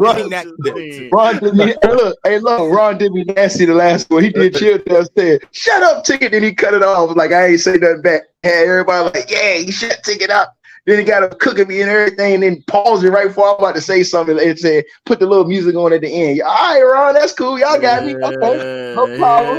No problem, Ron. You nasty. Y'all so nasty. I'm going to gas you over the next. Sound like who shot you? Who shot? That's what it sounds like. They ain't put that live kill tale told up there about KD and what you call it going to recruit Beal. They ain't put that lie him and Dale told up there. Y'all sad, bro. Interesting. Lil Ron. And KD, this is how nasty KD is. Not only did they do that, they backdoor CP3 and Monty Williams too. Jesus. Remember? Pause. My bad. Yeah. Hey, look, they turned their back on CP3 and Monty Williams. Can you focus this dude over here with the glasses? I'm sorry, my memory is getting because this dude over here with the glass, that one, just low. Mark him again so we know who you talk about. Damn, I'm sorry. What you were saying? That was so nasty what KD and them did to CP3 though, bro. Especially Devin Booker, because he was the only dude you seen success with him and Monty. So for you not to even tell for dude to find out on the plane that y'all had already went and met with Brad. That's what we found out from that he got traded. He found out from his son that he got traded on the plane. That's crazy, bro. Yeah, he found out from his son. Bro, KD is worse. He's the worst when it comes to this type of stuff, bro. I don't know how you defend him. Boston is pretty bad. Boston is also pretty bad. Boston get rid of Isaiah. But Boston get rid of Isaiah Thomas, knowing that he's hurt. I wouldn't be surprised if Marcus Smart is dealing with the injury, the way they treat their players, bro. That is true, bro. That was Cleveland's fault, though. Cleveland goofy enough to if Danny Ainge is picking up the telephone and calling you and inquiring about Kyrie Irving, who you just beat them a year ago in the Eastern Conference Championship, and they calling you up asking you, how you feel about Kyrie? Of all the teams that I'm not giving him to, I'm not giving him to Boston. There is nothing that Boston has, but still, no. At that point, it's pretty nasty. What they do is pretty nasty in Boston. And remember too, we can't leave out the fact that they did offer Isaiah big time money. I think it was $150 million, and he thought he was a max player. He passed on it. No, they never offered him. Isaiah came out and said it. I thought it was the other way around. Yeah, it was the other way around. He said they're gonna have to back up the Brinks truck to pay him. Yeah, it was the other way around. As soon as he said that, Danny Ainge traded his ass as soon as the season was over. Because as soon as he said he was hurt, because remember, that whole time in the playoffs, he was playing through injury. And Danny Ainge had a bad hip. He had a terrible hip. And then he played when his sister died. So Lowe was right. They did him even more dirty. He played. And then Marcus Smart played after his mother passed away. Come on, we all know that he had no business on the floor. There was no reason why he should have even been out there. We all know that. Marcus Smart was dyeing his hair green. He was dyeing his hair green and everything. Oh no, he was a Celtic for life. He thought he was going to be a Celtic for life. Everybody thought he was a Celtic for life. Yeah, 1 minute before he got traded, he posted a Celtic hype video on his social media. And then they traded him a minute later. They disgusting. They are the worst. That's the worst cutthroat by far. I don't even think it's close. They are the worst. Tone is back. Where's Chill at? Right here. Man, Chill popped up like them dudes. The backdrop is different though. The backdrop is different. Yeah, you popped up like one of them dudes on Star Trek. Remember that show? You mean Tone? No, Tone. Yeah, Tone popped up like one of them dudes on Star Trek back in the day. What's that dude name with the funny little haircut? I don't know. Funny haircut. I got a beautiful haircut. I don't know what you're talking about. I'm saying, but you popped up like them dudes be beaming up on Star Trek. Where are you? You never know when I'm going to show up. Where are you at? I'm trying to make you guys more fluent. No, I just took off all my dressy clothes, and when I do my business meetings, I don't have all the sports stuff in the background. I put this little. Oh, got a little, he had to change the studio. He had to change the studio. I just like to keep up skirt and tie and all that. What you Nelly now? You taking your clothes off? It's getting hot in here. Oh. Yo, I got one more guest to come through. Adrian, you there? Yo, can you hear me? Yes, sir. What up? What up, mate? I just want to shout out Lo for taking that cap off, because if I saw you with that Bulls cap on after what they did yesterday, oh my goodness. Hey, whoa. Now you just become unserious. Look at that, man. Look at that. I can't take you serious now. You look like a dog. Come on. But now Lowe's gonna be the Bulls shooting coach. That's why. Facts. Hey, they've got one now. Apparently, they've got one finally. I was about to put this hat on, but they've been watching the show. They got mad. I'm about to put this hat on. I'm kind of feeling that one. That's dope. That hat tough for real. That's a nasty. I just wanted to talk on the draft a little bit, but I was just looking at it the other today, and I was just thinking a lot of these guys that got drafted, especially in the top 10, there are a lot of athletic upside prospects, like a lot more this year than probably in the last couple of years. Like you're looking at super athletes, not the greatest mechanical shooters or anything like that. So you're kind of banking on these development programs in places like Houston, like Charlotte, although I think Brandon Miller would be good in that kind of aspect. A lot of these teams that you're trying to rely on your development process, and I don't know how good those are. Apparently Houston, a lot of people complain about that. They're not great at developing players, but we'll see. Hey, Brethren, where you from, mate? Oh my Jesus! So, first of all, what did the Bulls do? What did the Bulls do that you didn't like? Number one, they did not have a first round pick. So what did they do that you didn't like? Yeah, that's from trading Vucevic 2 years ago. That's right. They didn't need a direction, basically. That's my issue. So, well, they did have a direction. The direction was when they traded for Vooch, when they got DeMar DeRozan. The plan was to win now. That was the idea. That can't be the plan with DeRozan on your team. That's impossible. Well, that was. Here's the issue doing that. DeRozan hate. But keep going. It's just a fact. If you're trying to compete and you don't want to play the luxury tax, what's the point? I agree. Well, if you're trying to compete, well, those two things don't work. If you're trying to compete, you have to be prepared to pay the luxury tax. You can't say these guys those don't want two to things don't work. So what he's saying is you can't say win now, trade for Vooch, trade away your draft picks, and then not want to pay the luxury tax because those things don't go together. I believe is what he's saying. And also throw in there have DeRozan on your team. None of that stuff can be on there. And also, you can right? win with DeRozan.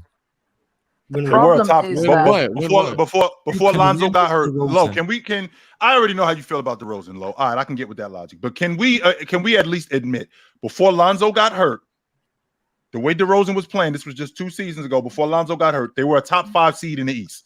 You talk about win regular season games. Oh yeah, you can win regular season and get to the playoffs. That was the idea. Oh yeah, you can get to the playoffs. Right.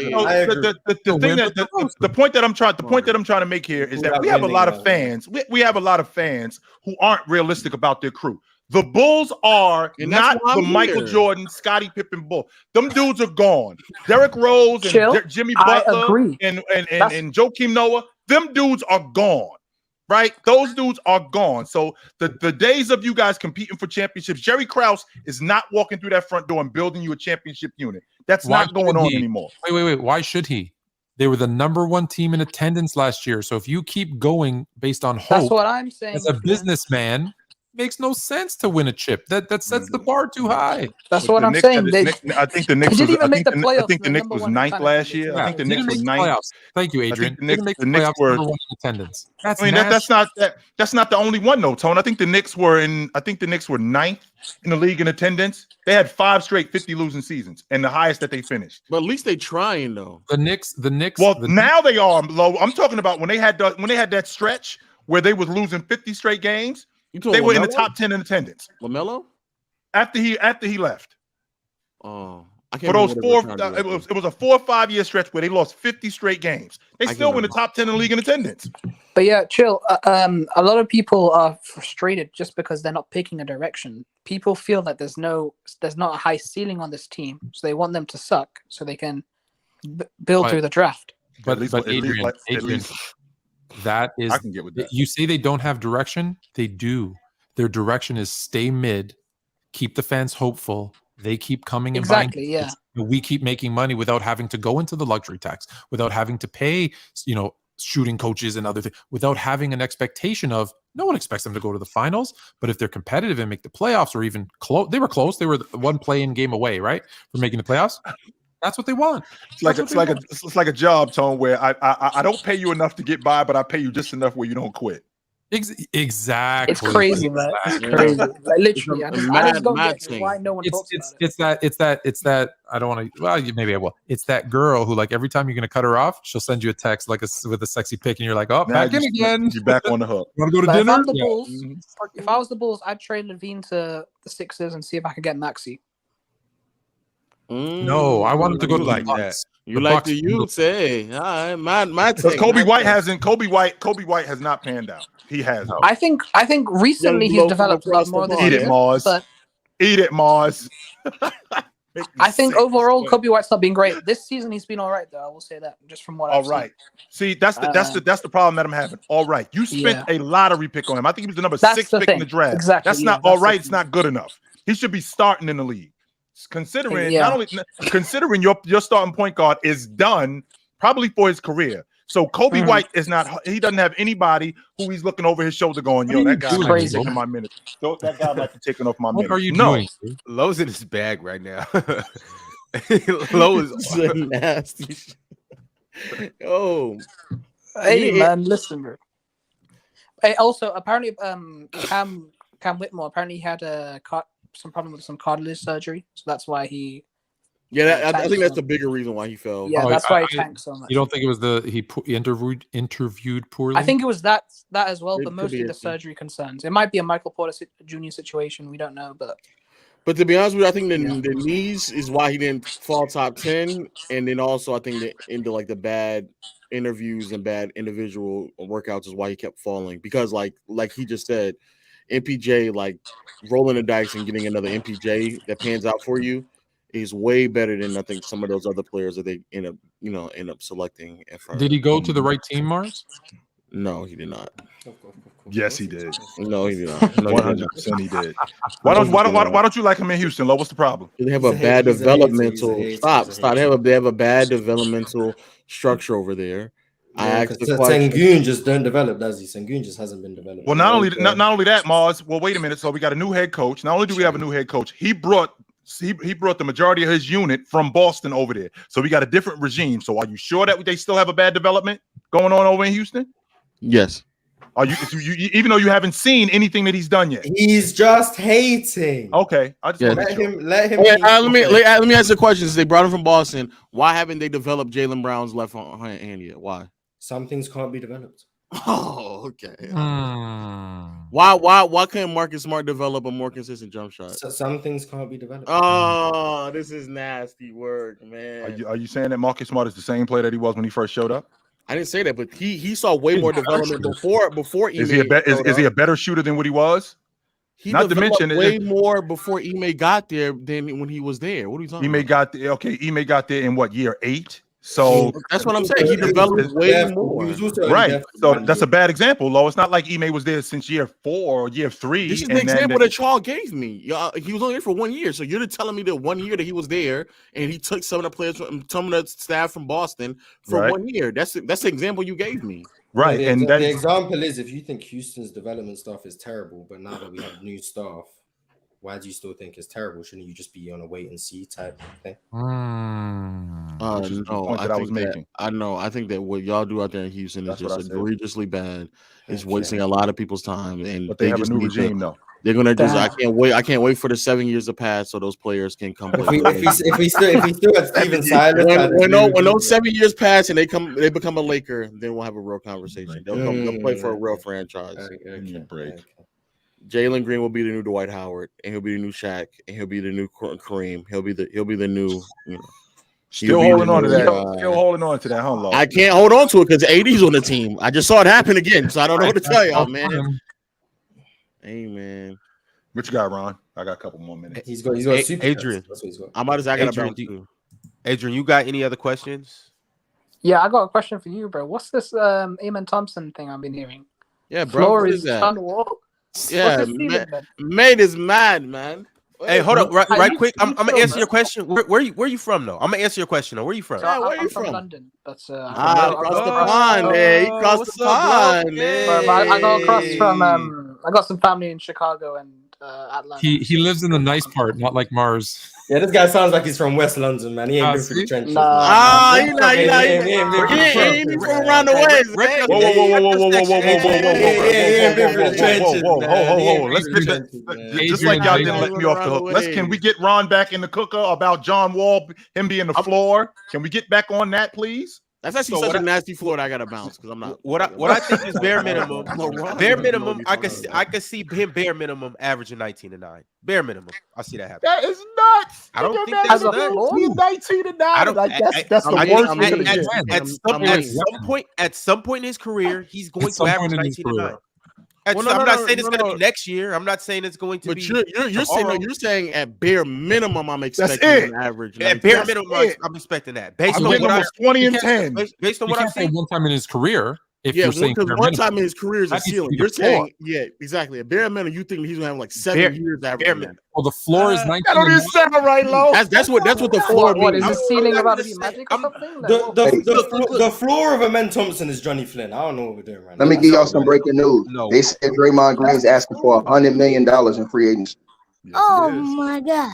That's how negotiations work. Yes, sir. Ask for the moon. See if you can get the stars. Yeah, Ron. Ron, that's not ceilings work. All right, so that's who he normally is. So look. Check this out. When I said John Wall, I'm not saying he's going to be as good as John Wall. What I mean is he's going to be John Wall-esque. Okay, I can see him being. Yeah, I'm gonna move the goalpost a little bit. I can see him being John Wall-esque at the bare minimum. So it might not be John Wall at his best, but I'm not saying he could be the best version of John Wall, but he's going to be something similar to John Wall. I see him being a top. What, Houston John Wall? Is that no. A top what? A top what, Ron? I see him being easily a top 3 to 7 point guard in the NBA, somewhere in there. Is that the ceiling or is that the floor? Floor, bare minimum. No, bare minimum is 7. I mean, I'm not saying bare minimum. I'm saying I think he's going to be in that range. Well, that's how we're going to be talking about him for a decade. That's a ceiling or his floor, Ron? I'm saying that's what I project him to be. Okay, so that's what he's going. So that's going to be him for the next decade. The goalpost is moved. That's what he has to do. That. Come on, Miles. We can't say that a dude. No, just say I was wrong. Don't try to move the goalpost. Right. He has to move the goalpost. If that's me saying I'm wrong, that's me saying I'm wrong. But of course you have to do that. I'm still standing on that though. At his worst, I see him being a John Wall. John Wall. You don't Ron, get off that. John Wall S. Please. We're asking you to back that off. You have an opportunity. We're giving you an opportunity right now to get off that because there's no way you're telling us that at bare minimum, this dude for a decade could be 20 and 10. Come on, Ron. Get off that. I see Amen Thompson, who's going to be the second best player in this draft, being John Wall-esque. At his best. Oh, at his best or at his worst? At his worst. So what does he look like at his best? Is he Damian Lillard? That's a really good question. What is he at his best? Or is it Magic? I ain't thought about that. Oh, wow. You ain't thought about that. Who is he at his best? Because 20 and 10 for 6 or 7 years at my worst, that's pretty damn good. I'm going to give you at his best right here, and it was actually a super chat. Let me find it. Right here. Actually a super chat. Terry with 2 dads said Amen looking like the next Penny. Just needs to work on his ball security and shot creation. At his best, I could see something very Penny-like. So at his best, he's worse than Jamal Murray, but at his worst, I never said that, John. I never said that. So I want to be clear. You think at his best, he'll have the athleticism of John Wall and the shot creation of Penny Hardaway in the mid into 3. He already has the athleticism. The finishing of John. That league is okay. Whatever you bought into the league. No. That's at his worst, though, Lo. Everything you saying about John, everything that you saying about Amen with John. When you bring up John Wall, that's at his worst. Wait, he's saying at his best though. He has John Wall tendencies with the skill set of Penny Hardaway from shot creation and ball handling. That's what he's saying. That's the best point guard. That's the best point guard in the league. I was about to say that. I don't know why you run. That's the best point guard in the league. That's the best point guard in the league. For a decade. That's still probably not better than Luka. It's still Yes, it is. still probably not going to be better than SGA. Yes, it is. Yo, how's that not? Yes, it is. You're saying he's one of the best defensive guards in the league, one of the best shot creators in the league, on top of being one of the best playmakers in the league. Yo, he has no flaws. I never brought. The only thing you can't do. You said John I never brought Wall. defense into this just said because I John said John I'm Wall. talking about pieces. Who was of an all-league these guys. defender, When I by say- the way? When I say John Wall, I'm talking about transition ability. I'm talking about transition ability. I'm talking about transition ability and ability to attack the rim in the half court.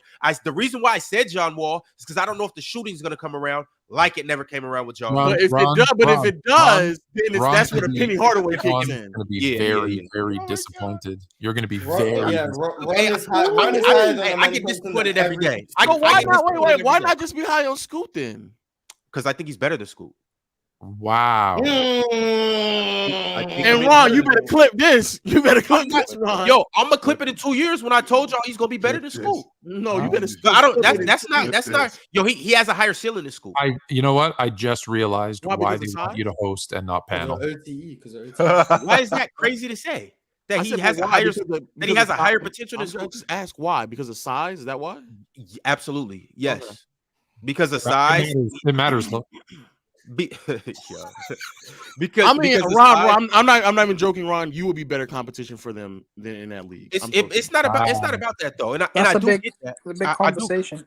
I do get that, but at the same time, you can't teach. See what I'm talking 6, about? 7. When I hear stuff like that, that makes me nervous, man. I don't like that, yo, because You this is can't- credibility. those This is are- credibility to this league.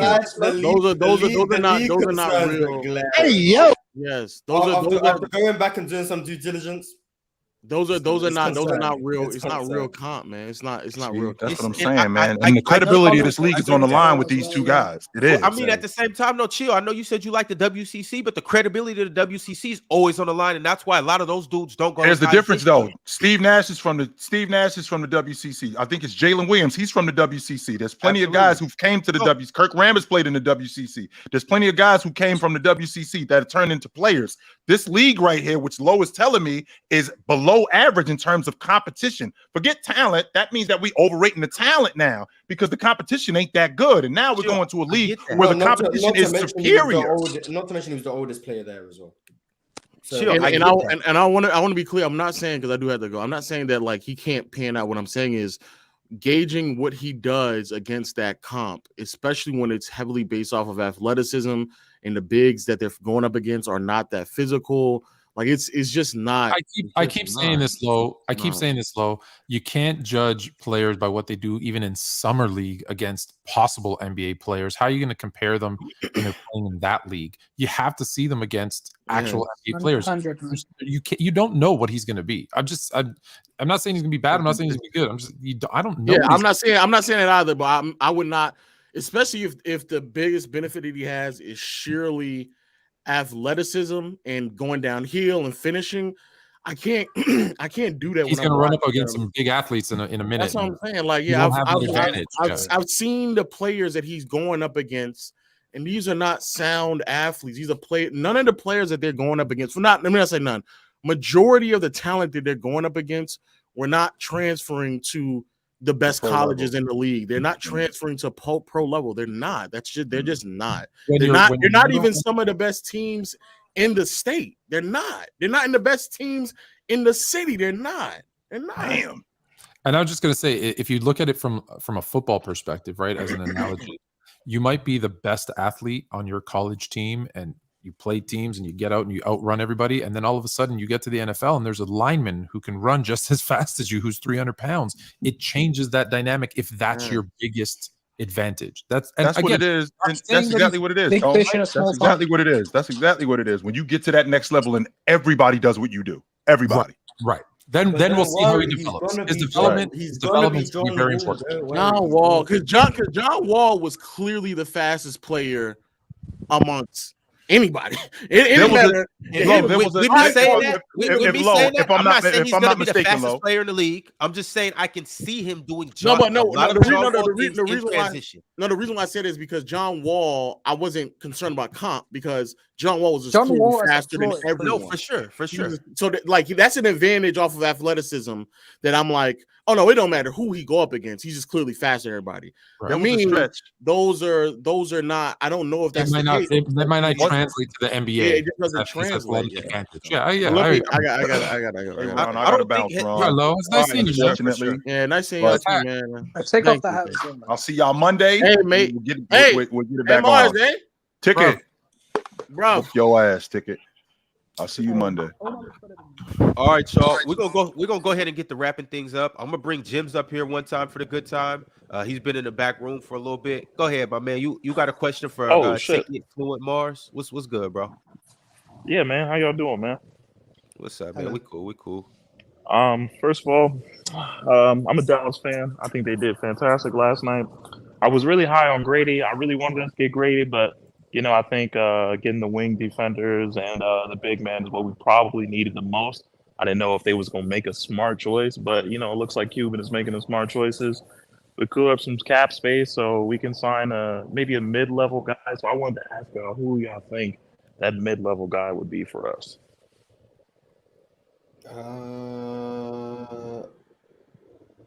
Who's even in free agency, like for mid-level money?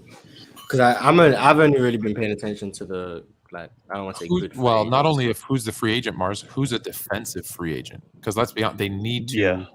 They're not going to get Bridges back, but they need pieces to on the defensive end. So who is a good? Bruce Brown is a free agent. I think he just opted out. I don't think he's leaving, but should he leave? That's a good one. That would be a good one. Jeremy Grant would be okay. I don't know if you got the money for that. Jeremy Grant would be okay. I've always said Brook Lopez, but now you got Derek Lively. I don't know what the plan is, but Brook Lopez. I think Josh Hart is a free agent. Dylan Brooks maybe. I don't know, but other than that, I mean, there's not many wings. Dylan Brooks. Yeah, Dylan Brooks. That's those are the type of wings that I'm thinking of. So Josh Hart, Dylan Brooks. I wouldn't hate Dylan Brooks. I think he's going to Phoenix, but I wouldn't hate him. I think that makes sense too. Yeah. That makes sense too, because you don't need to score the ball a whole bunch. We just need somebody to play some defense, and I don't know if we're gonna let go of Wood. I don't want to, but I have a feeling they would. I'm okay with it, but I'm not. And then I'm really hoping we don't end up with Draymond. I feel like somehow we're gonna end up with Draymond. I don't want to end up with Draymond. No one wants Draymond. That's tough. No one wants Dre anymore. I don't know if Dre can be useful in Dallas' system. Change the system for Draymond. Oh man, I don't know, man. That's a good idea. He deserves it. I don't know, man. Luka, you think he'd be good there? You think he could do the same thing? No. He's trolling you. He's trolling you, man. Don't let him fool you. Don't let him fool you. I'm not gonna let you troll anybody except regular panelists, Mars. Not happening. You're right. I appreciate Mars. it. Isn't that what you're gonna do on Open Gym? You don't want to save that for that, or you just got enough troll to go for 24 hours? We'll see what Open Gym. We'll see what happens on Open Gym. It depends on the vibes. I know when to troll and when not to. Okay, no doubt. Germs, you got any other questions? Anything you want to get back off? Man, y'all was talking about the Ben Simmons thing, man. I believe in the Ben Simmons thing, man. I'll take Ben in Dallas, man. To be honest. There we go. I'll take Ben in Dallas, bro. I think Ben would be straight in Dallas, man. He ain't got to do nothing. All he can do is the same Philly shit he was doing in Dallas, man. All you got to do is pass it to Kyrie and Luka, bro. And give us 10 points. Something to tell you. Stop it. Get some help. Look, he could be effective in Dallas. I think so, man. Low key. Haters gonna hate. Just watch. Yeah, I'm with the Ben. I'm with the Ben comeback, man. I believe in Ben, man. If he get in that hyperbolic time chamber, man, he gonna be nuts. Just watch. All right, hey, we gonna see if he does happen to hit the floor this year. We'll see what Ben got to bring to the table. Is he healthy? He's ready to go. He's going to. I believe I don't so. know if he's ready to You've go. seen The the season Instagram starts in workout videos. October, so he's got time. Yeah, his workout videos look great every year. They always do. This year, They this always year is different. This year is different. Why does No, Ben it's even not. drop workout videos? Do you know At what this the point you would definition think it of would just be insanity like, is doing the same thing and expecting different results. Every year y'all think he's going to be good and then he's not. It's not him anymore. It's you. It's not him anymore. It's you. Oh, you know, Fluent, I had a question for you too, man. Where do you think your boy Fred gonna end up, man? Oh, who's got the most cap space? He's going. What scares me is that Toronto has come out and said they're going to offer him what he wants to keep him. That's actually the scariest situation, is that they run it back, which is what they're saying now. But I could see him. Who needs a point guard? But he wants like 15 million. So I don't know who has the cap space. I could see San Antonio. San Antonio. I've heard LA, Phoenix would make sense. The last one I heard actually was Philadelphia trying to make some room for him because he wants to keep him and Nick Nurse really got along well, and so Philadelphia actually is coming out. Is going to be a dark horse. So watch out for them. I don't think he moves the needle in Philly, man. I don't believe in Philly. No, he doesn't move the needle anywhere. He should be a sixth man. You don't think he'd be doing it in LA? I think he'd move it in LA. No, he can. No. For which LA team? The Clippers? The Lakers. Oh hell no. No. They already have enough guys that can't make threes. They don't need another one. I wouldn't mind getting Siakam, man. I wish we could make a play for Siakam. Siakam's different. I'd like to see Siakam in Dallas too. You just want to see Siakam, I would go for absolutely. Yeah, but no, Fred. I want a scoring wing in Dallas. That's what I want, man. Draymond Green. He said, no, he wants double digits, not a triple single. Yeah, you're asking for too much. Yeah. Well, I appreciate you guys, man. Thank you guys for having me on. No doubt. Did you guys already talk about Toronto taking the dick? Man, no, we did not. We did not. Crazy. That's yo. Hey yo. Does he fit? Does he fit there? Like I kind of thought that was. They need shooting, so I mean. Does Dick fit in Toronto? Yeah, it's a tight fit, but he squeezes in somewhere. No. But, no, they need a shooter. He's a really good 3-point shooter, and so they have no one who could shoot. So he absolutely makes sense there, but it's weird. I don't know. They're trying to find. I like them. I was hoping we. I feel like he's gonna be like Duncan Robinson. I mean, who else were they supposed to take though? Cam Whitmore. Yeah, nobody. Cam Whitmore. I mean, yeah. Cam would have been cool too. Cam would have been good too. Every team that didn't take Cam Whitmore should have taken Cam Whitmore. Are you just saying that because you got Cam Whitmore? Yeah, I'm just bragging about the fact that we got Cam Whitmore. This dude, man. All right, y'all. We're gonna go ahead and wrap things up. Appreciate everybody for tapping in. Open Court is right now. You guys go over there, jump over there, check out their stream, like the video on the way out, and when you go to Open Court, like the video on the way in. We'll catch y'all soon. Yes. Call to yes, sir.